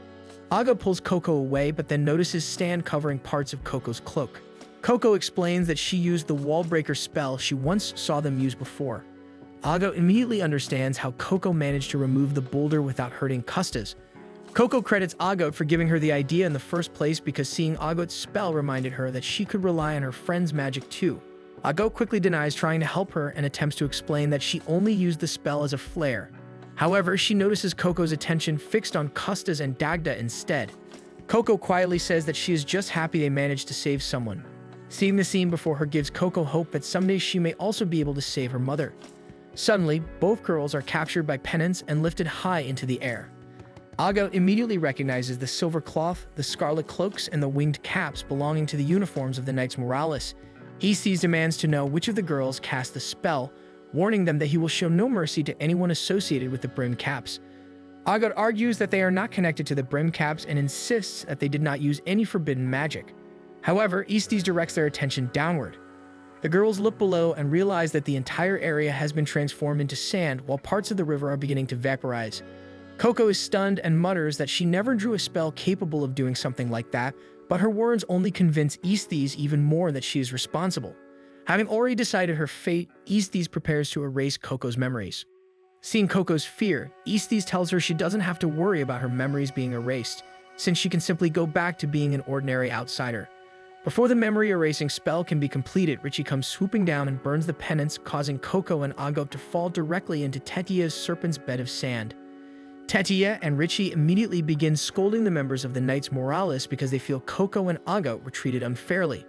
Estes tells the girls that regardless of the circumstances, a law was broken. He explains that once they allow exceptions, the entire order of things will begin to collapse. Kefri points his blade at Estes, warning him not to touch his apprentices. Estes gives Kefri a cold look and calls Kefri's students insolent. Kefri lowers his sword and mentions that he would rather have students like them than students like Estes. He also tells him that he disagrees with how the Knights Morales operate. Galgal, one of the members, immediately prepares to fight. However, Estes stops him and tells Kefri that the spell that had just been cast was powerful enough to alter the terrain itself. Because of that, they need to properly deal with the caster responsible. Kefri reasons that they should at least investigate before deciding to erase anyone's memories. He also points out that he never gave any of his apprentices the tools or techniques necessary to cast a spell of that scale. Estes believes Kefri, but suggests that a brim cap may have given Coco something.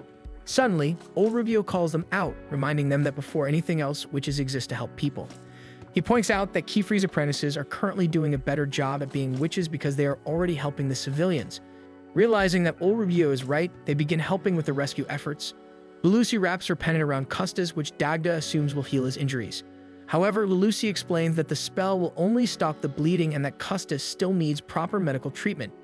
Dagda suddenly demands that Custis be healed using magic, but Lulusi firmly tells him that magic cannot do that. She asks Dagda if he would rather Custis remain there without treatment.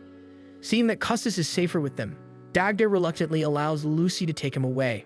Once the carriage carrying the civilians leaves the area, the Knights Morales prepare to seal off the site so they can continue their investigation. Coco is then asked to redraw the stone-breaking spell, and it turns out to be completely normal and fairly weak.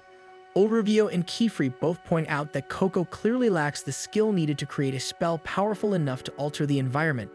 However, Estes asks Coco to show him her hands, since brim caps are known for tattooing themselves with casting seals. When he examines Coco's hands, he notices that they clearly resemble those of a new witch. He turns her hands over to inspect them more carefully, but Kefri suddenly covers Estes' view with his own hand, telling him that he has studied Coco enough. Estes decides to stop the investigation and report everything to the Great Hall. However, before leaving, he warns Kefri that if they discover that his atelier is the source of the incident, they will show no mercy. Once the knights fly away, Kefri returns to his usual gentle demeanor. Still acting as a responsible teacher, Kefri tells Agot and Coco that what they did was incredibly dangerous. If anyone there had learned the secrets of magic, then every civilian they saved would have had their memories erased. Both Agot and Coco apologize sincerely, and Agot has a feeling she may have just delayed her second test even further. However, to her surprise, Kefri praises both of them for successfully casting spells without revealing the truth about magic. He then tells Agot that he will begin preparing her for her second exam, and once she passes it, she will finally be allowed to accompany him during outside work. However, Agot must promise not to cast magic openly in front of ordinary people until after the exam, and she immediately agrees. Tetia complains that it feels unfair because she also wants to take the exam soon, but Kifri reminds her that she still has not completed all of her basic lessons. As the girls continue talking among themselves, Olrugio quietly asks Kifri if he is truly comfortable allowing Agav to take the exam. Kifri answers that after what happened today, Agav has earned a little more of his trust. Olrugio comments that Kifri spoils his students too much, though Kifri simply replies that he has to because his students are always pushing themselves. Agav suddenly runs up to them, excited to head home so she can begin practicing again. Kifri tells the girls that before returning home, there is still one more thing they need to do first. Meanwhile, with the Knights Morales, Utawin mentions that Coco might actually be the rumored outsider who became a witch. Aesthees asks whether there is any way to confirm that theory, but Utawin explains that it is impossible to extract evidence from the petrified house. Aesthees decides that they will simply have to find another way to make Coco confess. He still strongly believes that Coco was responsible for the earlier magic. He feels allowing someone like Coco to toy with magic is just the start of an even bigger disaster, and she needs to be dealt with as soon as possible. Meanwhile, Olrugio works on repairing the damaged dam and bridge, and slowly the river begins flowing through the area once more. Kifri finds Coco's hat and ink vial by the riverbank and returns them to her. Coco accepts the items but then notices that her vial is still full. She wonders aloud if it might be some kind of magical vial that automatically refills its own ink. Kifri immediately asks to inspect it himself. Elsewhere, Iguin stares at his ink-stained hands while thinking deeply about the secret of magic. He slices open his palm and lets his blood drip into the conjuring ink, wondering just how long witches will be able to keep the secrets of magic. Back with Coco, Kifri asks if the ink she is using is the same one she got from Noa. When Coco confirms it, Kifri immediately tells Olrugio to bring everyone else back to the atelier, since he wants to take Coco back to Khan to buy her a pen. Olrugio asks Kifri to buy him a bottle of silver nectar wine while they are there, and Kifri agrees to bring him both a new bottle and an aged one. When they arrive at the shop, Coco notices that the door is missing, causing Kifri to explain that the shop is closed. Even so, he begins feeling around the wall to find a way inside. Tarta suddenly spots them and immediately recognizes them. Kifri explains that he needs to speak with Noa, and Tarta decides to let them inside. Tarta pulls out a doorknob and places it against the stone wall. The moment he does, a door appears. After opening it, he invites them inside. Coco steps through the entrance and immediately notices that it looks completely different from the actual shop. Tarta explains that different doorknobs lead to different areas. As Kifri and Coco begin climbing the stairs, Tarta suddenly asks for Coco's name. After hearing it, he tells her that she should follow him first so he can clean the cut on her leg. He leads Coco into another room filled with unfamiliar magical components. Curious, Coco picks up a jar filled with powder and asks what it is for. Tarta immediately tells her not to move the jars around. He explains that different powders are mixed into the ink to give it various magical effects. Meanwhile, on the third floor, Kifri finds Noa studying the ink samples on the tiles, just as he had requested. Noa admits that he still has not figured out exactly what the ink is. He explains that he tried separating the ink to analyze its components, but whatever had been mixed into it bonded far too tightly. Kifri says that he managed to obtain something and takes out Coco's ink vial. Noa immediately notices that something about the ink feels unusual and decides to examine it more closely. After inspecting it, Noa says that the ink inside the vial resembles the same strange ink found on the tiles. He tries asking Kifri where he got it, but then realizes that the vial itself originally came from his own shop. Kifri thinks that the ink was altered sometime after Coco disappeared during the incident with the dragon. Suddenly, despite Noa's warning, he begins drawing a spell using the ink. Elsewhere, Coco continues admiring the countless magical items inside the room. She keeps asking questions while Tarta addresses the wound. Without even looking directly at the objects Coco is describing, Tarta is somehow able to identify every single item. Coco finds it incredible that Tarta has memorized everything in the shop so perfectly. She envies him for being able to grow up surrounded by magical components and tools. Tarta, however, finds her words unconvincing because he believes living in an atelier must be far better. Curious, Coco asks if Tarta is also an apprentice witch. Tarta struggles to answer the question, so Coco changes the subject by asking about a bright red powder on a shelf. Tarta turns toward where Coco is looking, but he cannot seem to identify the jar she means. Coco climbs onto a ladder and points more clearly, yet Tarta still cannot tell which jar she is referring to.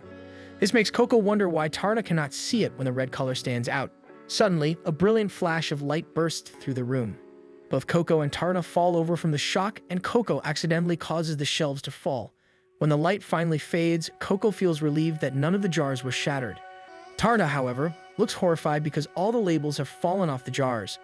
Coco quickly offers to help reorganize everything and asks Tarta where each powder belongs based on its color. However, Tarna suddenly snaps and shouts that he has no idea. He finally reveals that he only recognizes them based on where they are located on the shelves and not by their color.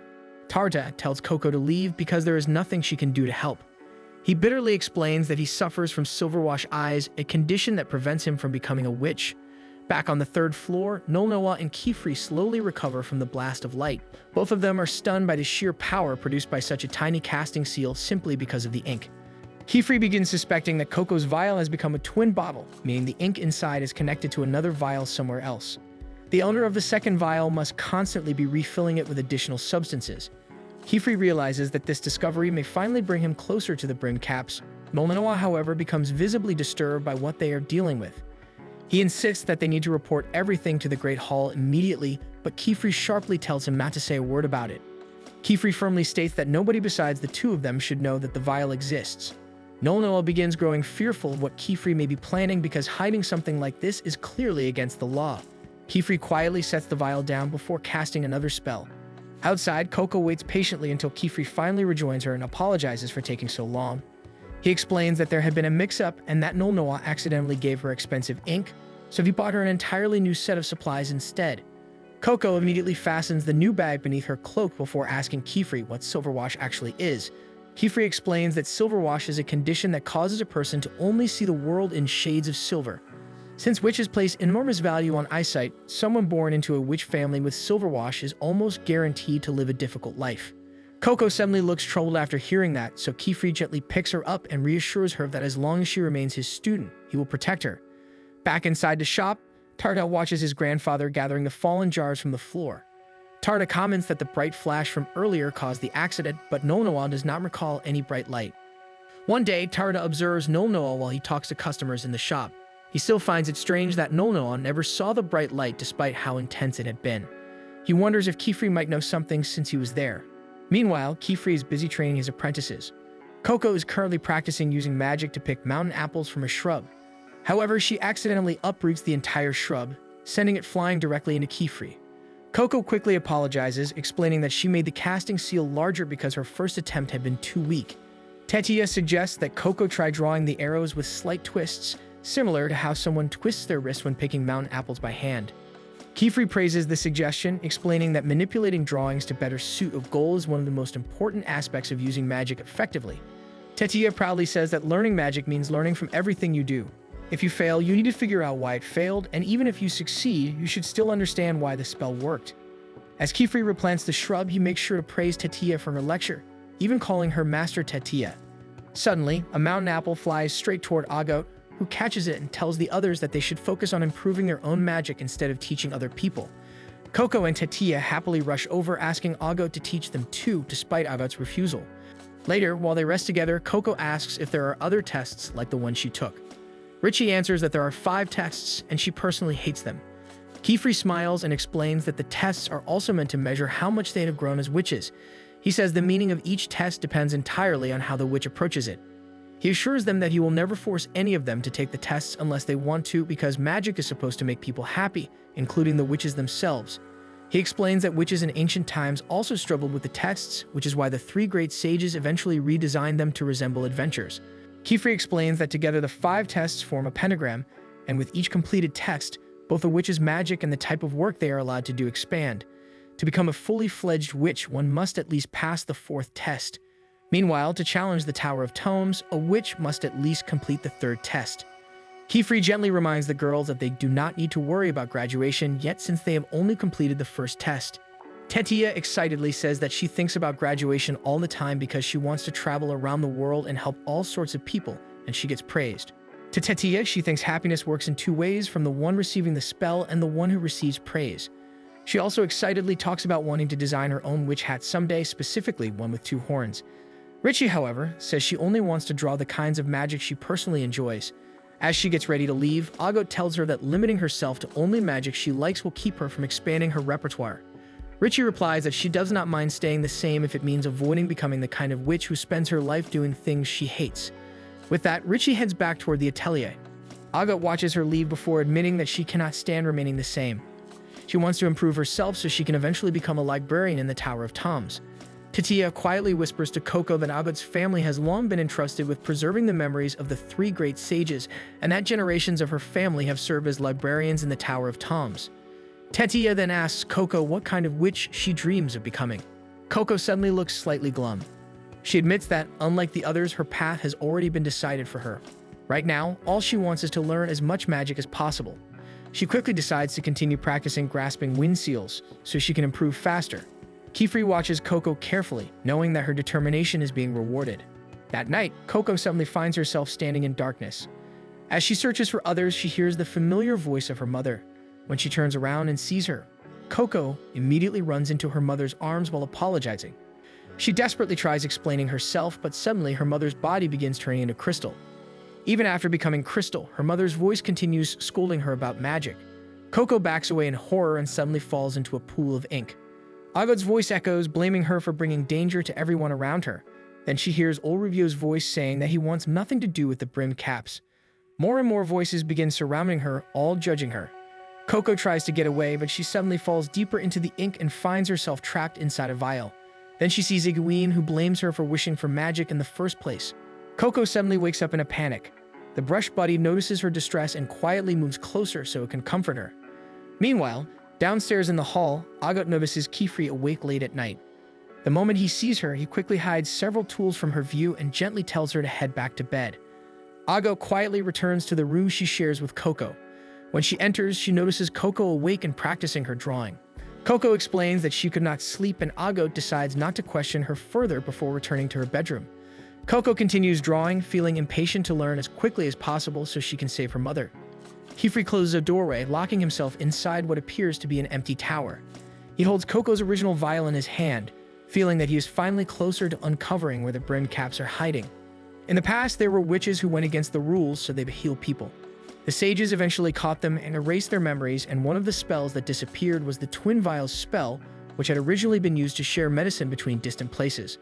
The secret of the spell was the seal drawn into a medallion that was dropped into both vials. Kefri finds it ironic that such a spell had been recreated within the brim caps, and even a little tragic since he now needs to tear it apart. He prepares a pair of tweezers to extract the medallion, hoping that the owner of the other vial will not notice what he is doing. His plan is to place the medallion into a guiding orb so it can lead him directly to them. He finally spots the medallion and carefully pulls it out, but before it leaves the ink, lightning suddenly bursts from the vial and Kefri is forced to defend himself. The vial drops beside him, and water suddenly begins spilling endlessly from it. A violent vortex of water traps him inside, preventing him from drawing any spells. The medallion releases one final bolt of lightning before the water finally begins draining away. Kefri collapses in front of the vial, and standing just ahead of him is Egwene, the brim hat responsible for the injury covering Kefri's eye. Egwene picks up the vial and crushes it in his hand. Kefri struggles to move forward and tries to capture him, but the moment he reaches out, Egwene vanishes. Meanwhile, Egwene quietly expresses annoyance over Kefri's interference. The next morning, Tatia notices that both Coco and Kefri look exhausted. She says that they look like they transform into magic knights to fight evil. Agot tells Coco that she should prioritize sleep instead of staying up all night practicing. Coco tries to explain herself, but Tatia immediately scolds her for overdoing things again. Richie agrees, and Tatia even points out that Olrevio had warned them many times about the importance of proper sleep. She offers to brew herbal tea for them, but Kefri barely hears her and nearly slips forward onto the table. Seeing Tatia preparing the tea, Kefri offers to make it. However, he holds the kettle awkwardly and accidentally spills boiling water onto his own hand, causing him to drop the pot in shock. Kefri notices that his hand is still numb from the attack the night before. Trying not to worry the girls, he calmly tells them that he will head outside to pick fresh tea leaves. Before leaving, he instructs them to continue working on their spellbooks. Once he leaves, Tatia and Richie feel that he was acting odd. Meanwhile, Coco quietly asks Agot if she can spare a moment for her. The two return to their room, where Coco finally gives Agot her sylph shoes back. She admits that it took her a long time because she tried to redraw the seal as perfectly as possible before returning them. Still, she knows her skill is lacking, so she tells Agot that she can redraw the seal again if needed. Agot studies the seal carefully before asking Coco what exactly she is scheming. She points out that Coco never told Kefri that Agot had been the one who forced her to take the test in the first place. Agot cannot understand where Coco's kindness is coming from. Coco admits that what Agot did that day was harsh, and that maybe she could have simply waited to be rescued instead of taking the exam. But taking the test had also been her own choice. She wanted to pass using her own magic. She wanted to feel that she could actually accomplish something with her own hands and maybe someday grasp hope for herself. Agot still struggles to make sense of Coco's feelings, but before she can respond, Coco suddenly collapses right in front of her. Outside, Kefri plucks a medicinal herb from the bushes and chews on it. When he spits it out, feeling finally returns to his hand. The brush buddy happens to be nearby, so Kefri casually talks to it. He even admits that he is worried his apprentices might someday discover his secret. He lightly jokes about the strange name he gave the brush buddy, but before he can continue, Agot suddenly tackles him, though he is able to break their fall. Agot hurriedly explains that the seal on the shoes was warped. Instead of panicking, Kefri actually sounds excited to see it, but Agot quickly interrupts him and explains that something happened to Coco. He readies Coco, then quickly informs the others that he will take Coco to Khan, and instructs the girls to rely on old Rubio while he is away. Once he makes sure Coco is secure, the two immediately leave for the city. During the journey, Kefri notices that Coco's fever continues to rise, making him worry. Meanwhile, in Khan, Tartan notices that it is almost time for the ferry to depart. His friends remember that he lives by the riverside and belongs to a family of witches, so they ask why he does not simply fly home. Tarda awkwardly explains that witches have all sorts of rules they must follow. As he leaves, his thoughts suddenly stop when he sees Kefri rushing through town while carrying an unconscious Coco in his arms. When Kefri urgently asks for directions to the hospital, Tarda immediately offers to guide him through a shortcut and begins running ahead. After weaving through several narrow alleys, they arrive at the hospital far faster than Kefri expected. Since they are not allowed inside yet, Kefri compliments him, calling his knowledge of the town impressive. However, Tarda downplays it and simply says he knows the streets well like a local. Kefri insists that Tarda is gifted with sharp eyes because of how well he notices details around him. After hesitating for a moment, Tarda finally gathers the courage to confront Kefri about something that has been bothering him. Remembering that Kefri had also been there when the mysterious light appeared, Tartan decides that he should finally ask him about it. He tells Kefri that he has a question, and Kefri immediately brightens up because he assumes Tarta wants to ask something about magic. However, with Kefri suddenly sparkling with enthusiasm, Tarta instantly loses the urge to ask about the light. Before he can gather his courage again, a doctor steps out of the hospital room and informs them that they can see Coco now. At Coco's bedside, the doctor explains that Coco simply has a cold brought on by exhaustion. She reassures them that Coco will recover as long as she gets proper meals and plenty of rest. To be safe, she advises Kefri to keep Coco in the hospital overnight. Once the doctor is gone, Kefri apologizes to Coco for not noticing her condition sooner.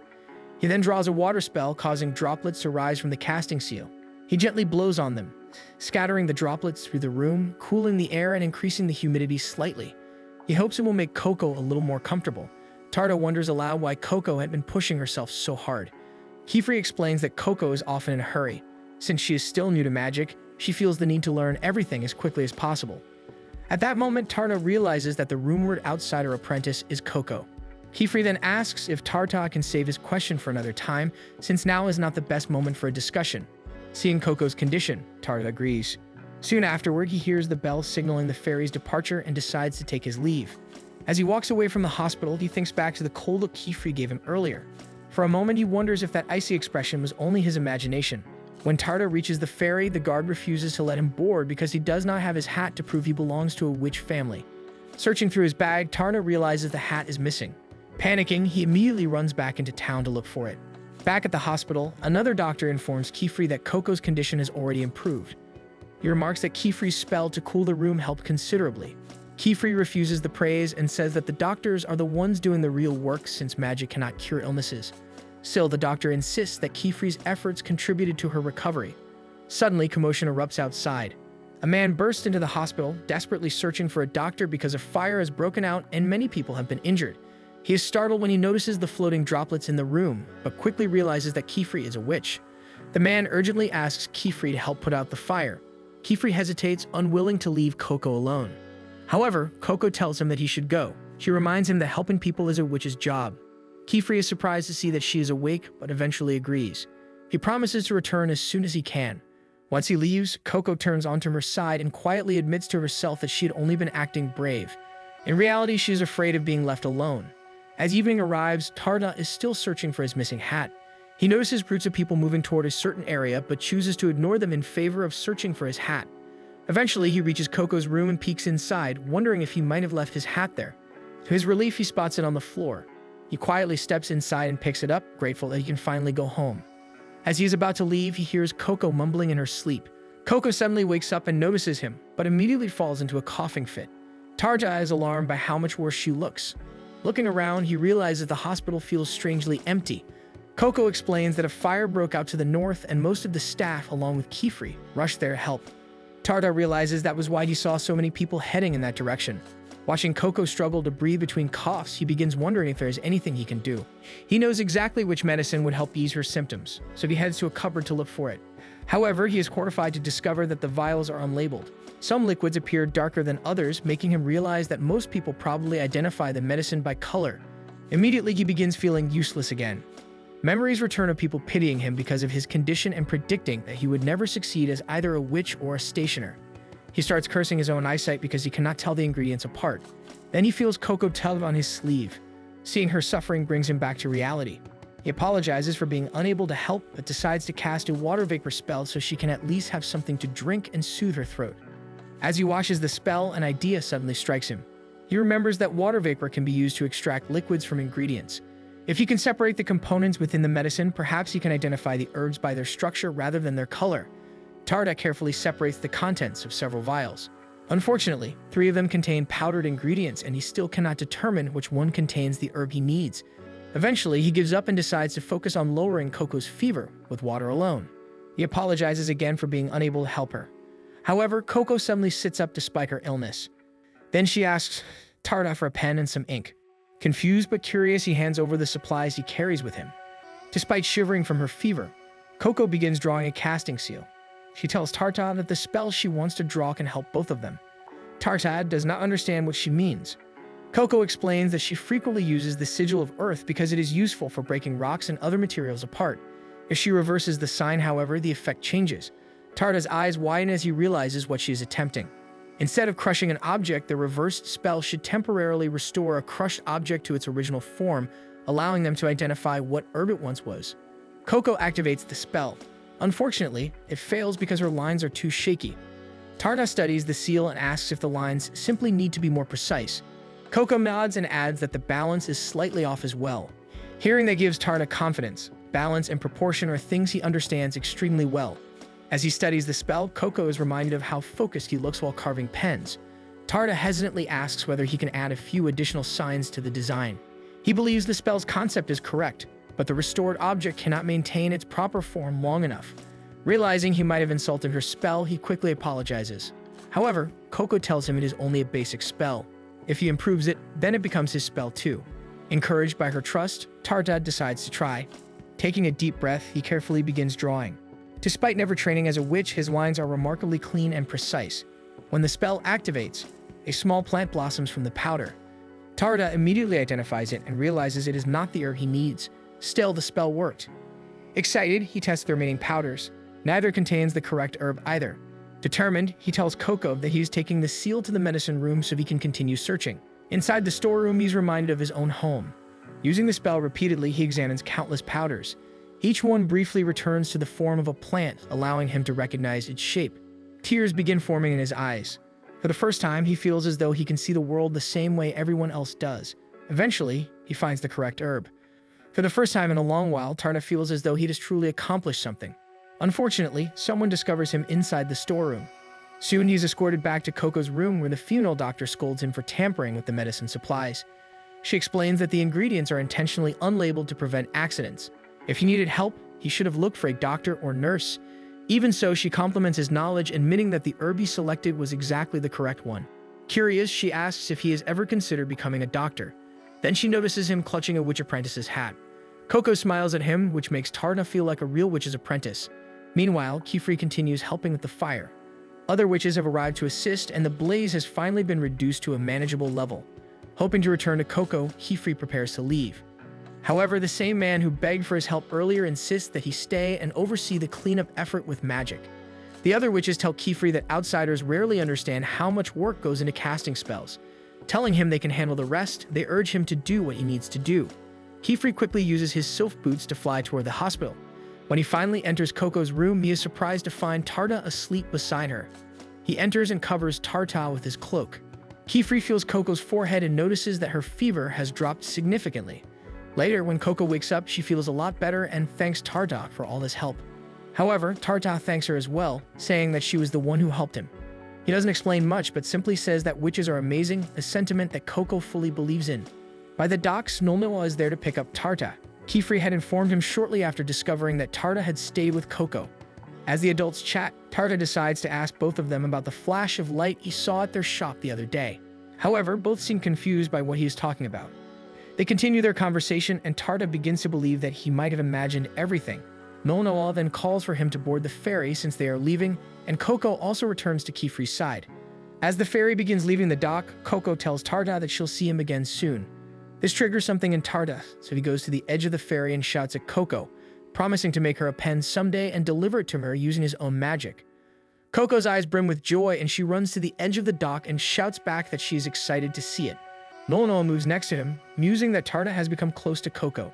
Tarta feels proud and tells Nolnoa that he finds Coco amazing and that he is sure she'll become even more amazing in the future. Nolnoa places a hand on Tarta's shoulder and tells him that he will be amazing too. On the journey home, Coco tells Kefri about her ongoing nightmares. Kefri says that dealing with dreams is difficult since sleeping spells are considered forbidden magic. Still, he promises Coco that he will help her deal with her nightmares. However, Coco says that she no longer needs any help and that she feels she can manage her evenings again. She doesn't explain her discovery to Kefri, but her theory about inverting spells worked last night. All she needs to do is draw the inverse version of the spell that petrified her mother. As they near the atelier, Coco spots old Rubio and the rest of the apprentices by the field. They get off early and Tetia is quick to check on her since she'd been worried. Ago watches them from afar, breathing a sigh of relief that Coco is safe. Meanwhile, in an unknown location, Sauceron, a brim hat, taunts Iguine for the failure of his plan. He tells Iguine that the pointed hats need to be watched more closely and that they need to be more aggressive in their approach. Iguine wonders if this means Sauceron will be the next one to act, and Sauceron confirms it. One day, Agot is observing a pack of scale wolves using her sylph boots. She lands on a tree so she can keep an eye on them. She knows it's almost breeding season, so the wolves are hitting each other so their scales shave off and they won't hurt the pups when they are born. She thinks that if the wolves had a choice not to take on a mate, they would remain strong. Her thoughts then drift to Coco. Initially, she had thought of Coco as an outsider who had nothing to offer their world, but things changed over time. She realized that if Coco learns the rules of being a proper witch, then maybe they are too different. Back in the atelier, under Kefri's watchful eye, Coco is practicing drawing light spells. Kefri praises her because her spells are gradually becoming more stable. Despite being happy, Coco mentions that she still isn't confident with certain spells. She adds that she has a habit of just using the spells she is familiar with when it would have been easier to use stronger spells. Kefri gives his 2 cents by saying that he thinks Coco's strengths are the spells she already draws by heart. Kefri pulls out the spells she normally uses and points out that her lines are less shaky, showing a level of confidence in drawing them. He noticed this with Coco, even when they first met, because of how straight she can draw and cut lines when she is used to it. He advises her that once she is confident with something, it can become a source of strength, and if she feels uncertain, she should make a habit of voicing it. Coco brightens because now she understands that she is good at drawing spells that involve straight lines, so she suddenly has the urge to draw more spells with straight lines. However, Kefri reels her back in, saying that she should also learn new magic because there's a chance she might discover other strengths. He puts a lot of books in front of her, and she suddenly gets the feeling that she'll be studying the day away. As she studies the seals in the books, she feels a greater sense of appreciation for their complexity. Now that she understands how seals are made, she knows how hard they are to draw and how much thought was put into conceptualizing them. As she browses the books, she keeps muttering about how amazing magic and witches are. However, Richie finds her vocabulary very lacking.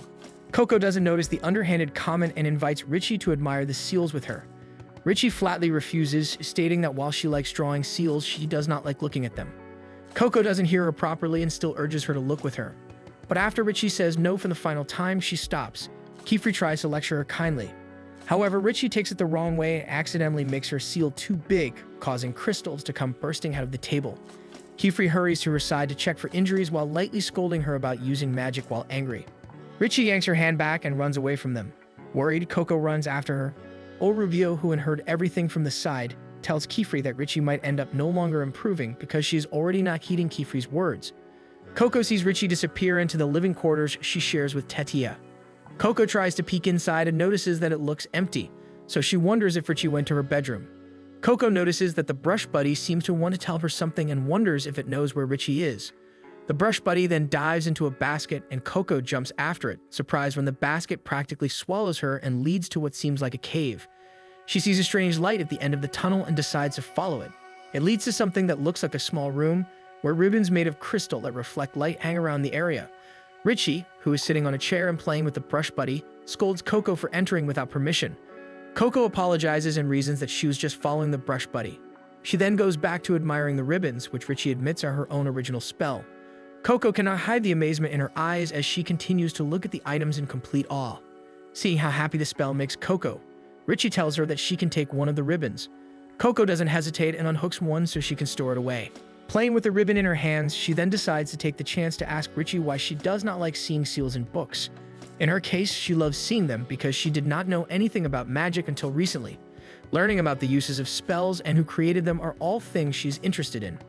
Richie explains that she does not want to think about other people's magic, only her own. She hates it when people tell her to draw spells she isn't interested in. She believes that by doing so, her own magic will be tainted. She says that Coco has nothing to do with it, but she just hates having to study or draw things that she doesn't want to use. Back in the main study of the atelier, Kiefer tells old Rubio about Richie. Before he had joined his atelier, Richie even ended her apprenticeship with another witch. He likens Richie's stubbornness to a scale wolf that refuses to shed its scales. He worries that if he pushes her too hard, Richie might no longer want to stay. Old Rubio tells Kiefer that humans cannot be approached the same way they would approach a spell. He then tosses Kiefer a small bag containing his latest original spell, which he calls the Snugstone. He tells Kiefer that if you keep it on a bed, it will keep the person warm and comfortable. He made enough for the apprentices, which Kiefer should give to them. Kiefer looks at the stone and says that old Rubio's magic is very kind.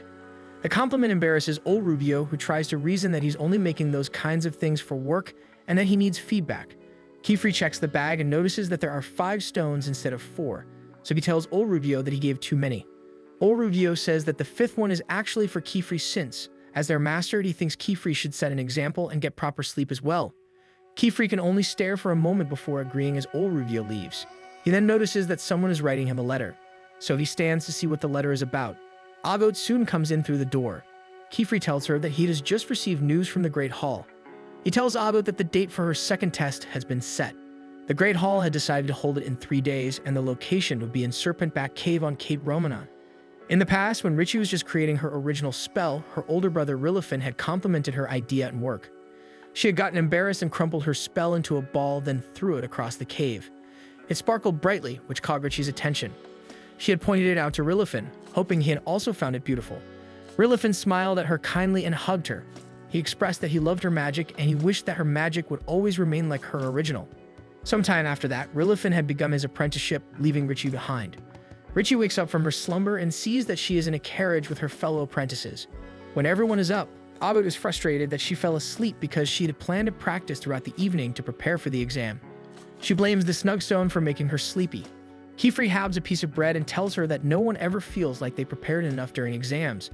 All she needs to do is the best she can, because after the exam, she will be a different witch. Agot takes the bread and says that she will definitely pass the exam on her first try, as it is what is expected of her as a member of her family. They hear Kukro, a mentor witch, praise Agot's confidence as he introduces his own apprentice, Uini, who had already failed the test twice. Kukro mentions how much he wants to swap apprentices with Kiefer. Kiefer lightly scolds him, telling him not to view apprentices as objects that can easily be swapped. Kukro sighs because he wishes that it were that simple. Kiefer is about to argue, but Uini mentions that he agrees with Kukro because he has been nothing but a burden. Then they hear a voice apologizing for being late. Coco turns toward the voice and sees a giant talking brush buddy. Kiefer tells her that it's actually a witch. Alira reveals herself, admitting that she used a magical cloak to change her appearance, so it isn't really transformation magic. She tells the group that she is the proctor of the exam and is impressed that Kiefer had decided to bring all of his apprentices along. She then explains the sincerity of the shield. The exam involves the examinee protecting someone through the cave. The witch will fail if they lose sight of the person they are protecting. Another means of failure is if they arrive at the exit at different times or if someone sees them casting spells. This makes Agot wonder if regular people are involved. Alira says she only has to worry about being caught and throws cloaks at the girls so they can see who they are hiding from. The girls do as instructed and look down the cliff, where they see a flock of Girfins. Alira says they are actually Merfins.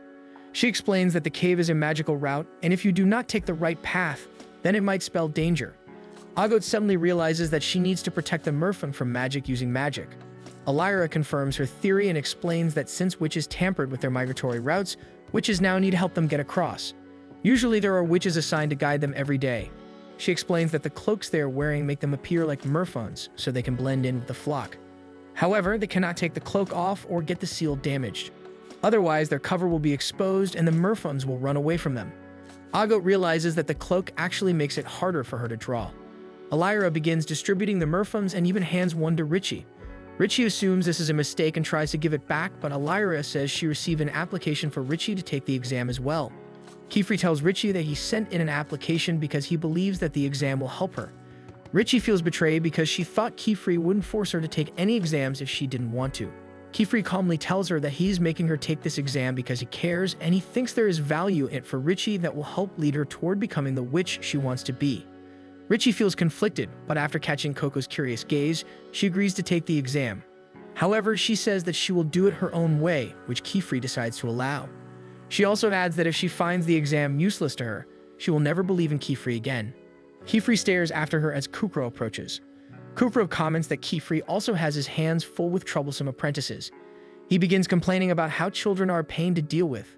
However, Kefri pretends not to hear him and fixes him with a cold gaze. Kukro feels his blood run cold and decides to take his leave. The other witches are shocked that he is leaving his apprentice. Kukro reasons that there are a lot of witches watching today, so there shouldn't be a problem. Kefri walks over to Uini, who nervously reassures him that he is fine. With everyone ready, Elira announces the start of the exam since the merfolks are already moving through the cave. The apprentices take their positions and follow Elira, who runs ahead of them. Agot stops right by the entrance just to take a moment for herself before proceeding. Kefri tells Tetia and Coco that they should start on their late breakfast, and while they are at it, he can tell them the history of the area. In fact, this is one of the scars left behind by forbidden magic. Meanwhile, the group taking the exam stares in amazement at the path before them. Elira then challenges them to proceed and take the exam. Kefri tells Coco and Tetia the history of the area. He starts off by talking about the kingdom of Romanon. It was described as a wealthy kingdom rich in beautiful, magically crafted items, but it was located under a mountain. Its people did little to hide their wealth, as they adorned themselves with gold and were even arrogant about their advancements. They viewed outsiders as people who were less than them. Word of how rich the kingdom of Romanon was reached other parts of the world, and it attracted more visitors and people from the surface to visit the kingdom. To keep people from traveling to their land, the kingdom then built the serpent-back path, where only a select few were allowed to pass. To ensure only a few could pass, they carved a labyrinth spell to keep outsiders away from the kingdom. This caused the kingdom to grow more prosperous. However, they also grew more isolated and arrogant. Eventually, people within the kingdom began judging each other. Those deemed unworthy were turned into gold and used to adorn the city. This led to their downfall because people began turning on one another. The kingdom was lost due to the weight of its own gold. The last piece of history left for the kingdom is the serpent-back path. He tells the girls how people can be scary because of how easily greed and pride can control them. Coco tells him that she truly believes magic is something that can bring happiness and color into people's lives. Kefri is surprised and smiles as he answers that if future witches truly believe that, then he is sure magic will continue to exist to help people and bring them happiness. However, he mentions that their spell is a little strong. The girls panic when they notice the fish is completely burnt from their fireball and quickly take it off the flame. They begin eating, and despite the burnt outer layer, the meat inside is still delicious. Kefri thinks about Coco's words and prays that whatever she believes will be true. Back in the cave, Elira urges them to start, explaining that she is only the proctor. Richie looks at the path ahead and says that while the ground is confusing, there is a clear path forward. She starts to fly, but the moment she pushes ahead, she suddenly gets dizzy and loses her balance. Uini catches her and steadies her back on the path, even if they are sideways. Agot asks if he is able to stick to the ground because of his magic. However, Uini says that it's the spell that was carved into the cave. The only correct path is on the serpent's back, and anyone who goes off it will fall into the labyrinth and end up back at the entrance. Agot studies the flooring and realizes the scales are circles, which means all of them are possibly casting seals. However, a lot of the scales are already cracking, meaning there are seals that are already losing their effect. Uini mentions the reason he failed the first time was that he did not know the scales were seals. Agot uses a water spell and spills it on the scales. This way she knows which scales are safe to walk on by choosing the scales where the water gathers, since it means that the sealer is still active. Uini is amazed by Agot mentioning he didn't even get that part right on his second try. Richie, on the other hand, does not like how the test is going so far since it seems to tell them that they are not allowed to stray from their destined paths. She remembers when she was younger, her first master scolded her when he found her developing her own original spell. He had kept her seals out of reach, called them doodles, and threw them away. Richie was hurt when her magic was called merely doodles. She had picked up her discarded seals and sworn to do magic her own way. At present, Agut keeps trying to get her merfolk to follow her, but it only stares at her curiously because it doesn't understand her. Uini approaches her and mentions that communicating with the merfolk is important, so the best way is to use a resonance spell to mimic their sounds. Richie walks past them with her crystal ribbons dangling behind her, mentioning that there is no right way to do magic. The merfolk are attracted to the ribbons and begin tailing after her. Uini is surprised, and Richie calls him a meddler because all he has done is talk about the right way to do things. In her case, she wants to be her own witch and do things her own way. She does not want to waste her time becoming someone she is not. She tells the group that she intends to complete the test using only her magic. Uini quietly says that the world does not work that way. He reasons that exams are made to have exact answers. His reasoning starts to irritate Richie, who goes in front of him and tells him that even if they are apprentices, they have to believe in their own abilities and adjust depending on the situation. Uini tries to defend himself because he has already failed the exam 2 times. Using a spell he has never tried or tested may result in a 3rd failure. Agut moves ahead and tells them that there is a lot they can learn from failing, and she had learned that from a particular witch. She tells Richie that she won't interfere with Richie's methods since this is her exam too. As they move forward, Uini is the first to notice something wrong with the water, and soon both girls also hear an odd sound, so they race ahead to see what it is. Slowly, Uini arrives where they are and knows that they have arrived at the specific path that will decide if they are worthy to enter Ramanan or not, since the path is broken. At the entrance, Coco notices something, so she asks Kifri if there are other witches who are supposed to be present today. When Kifri says there shouldn't be any, Coco mentions she thought she saw someone in robes by the edge.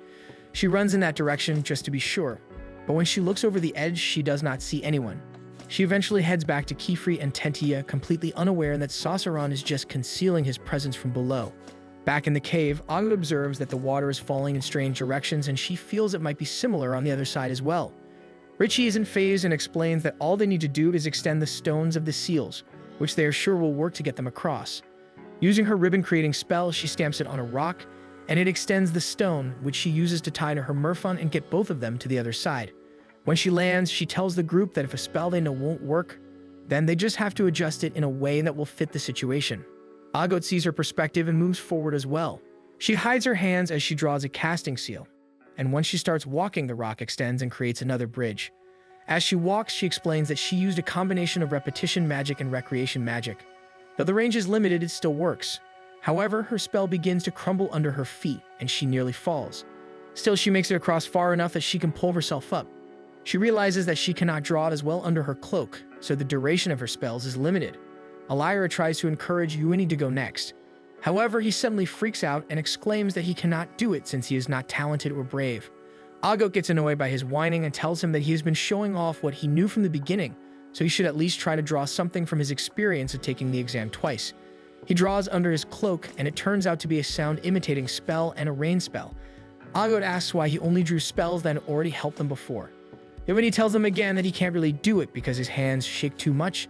He has always had this problem, so he can't draw in front of people, even in front of his own master.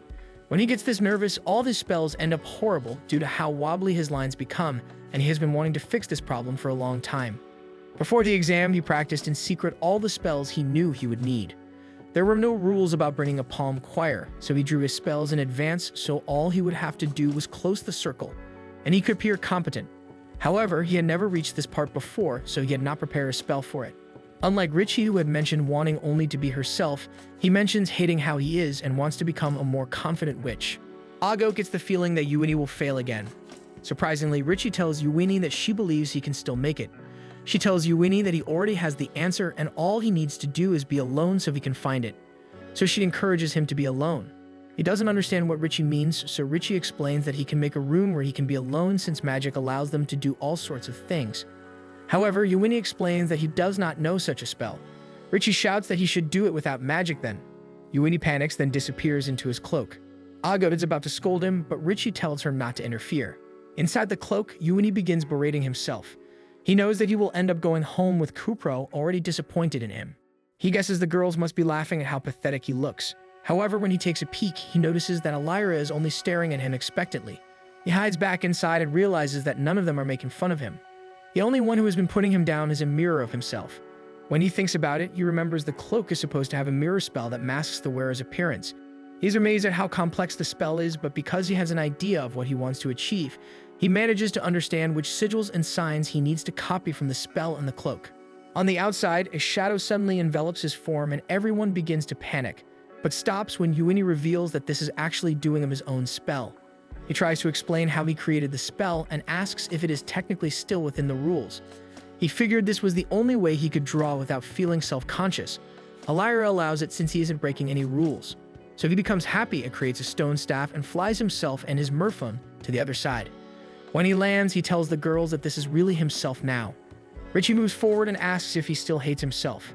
Uini answers that he doesn't anymore. The answer pleases Richie, so she begins walking ahead but reminds Uini not to doubt himself too much. Uini tells her that he still might, but he is thankful to Richie. Ago asks Richie why she suddenly helped him. Richie reasons that Uini saved her earlier in the exam, so this is her way of getting even. She also mentions that she understands how Uini feels because she hated herself once before. Ago mentions that she also isn't satisfied with her current self, so she wants to continue moving forward. Alira goes up to Richie and mentions how every witch draws magic differently, and how Richie herself is very different, just like how all witches are different. So she asks if Richie still thinks exams are bad. Richie pouts, and while she doesn't hate the exam, she is still mad at Kefri because he tricked her into taking it.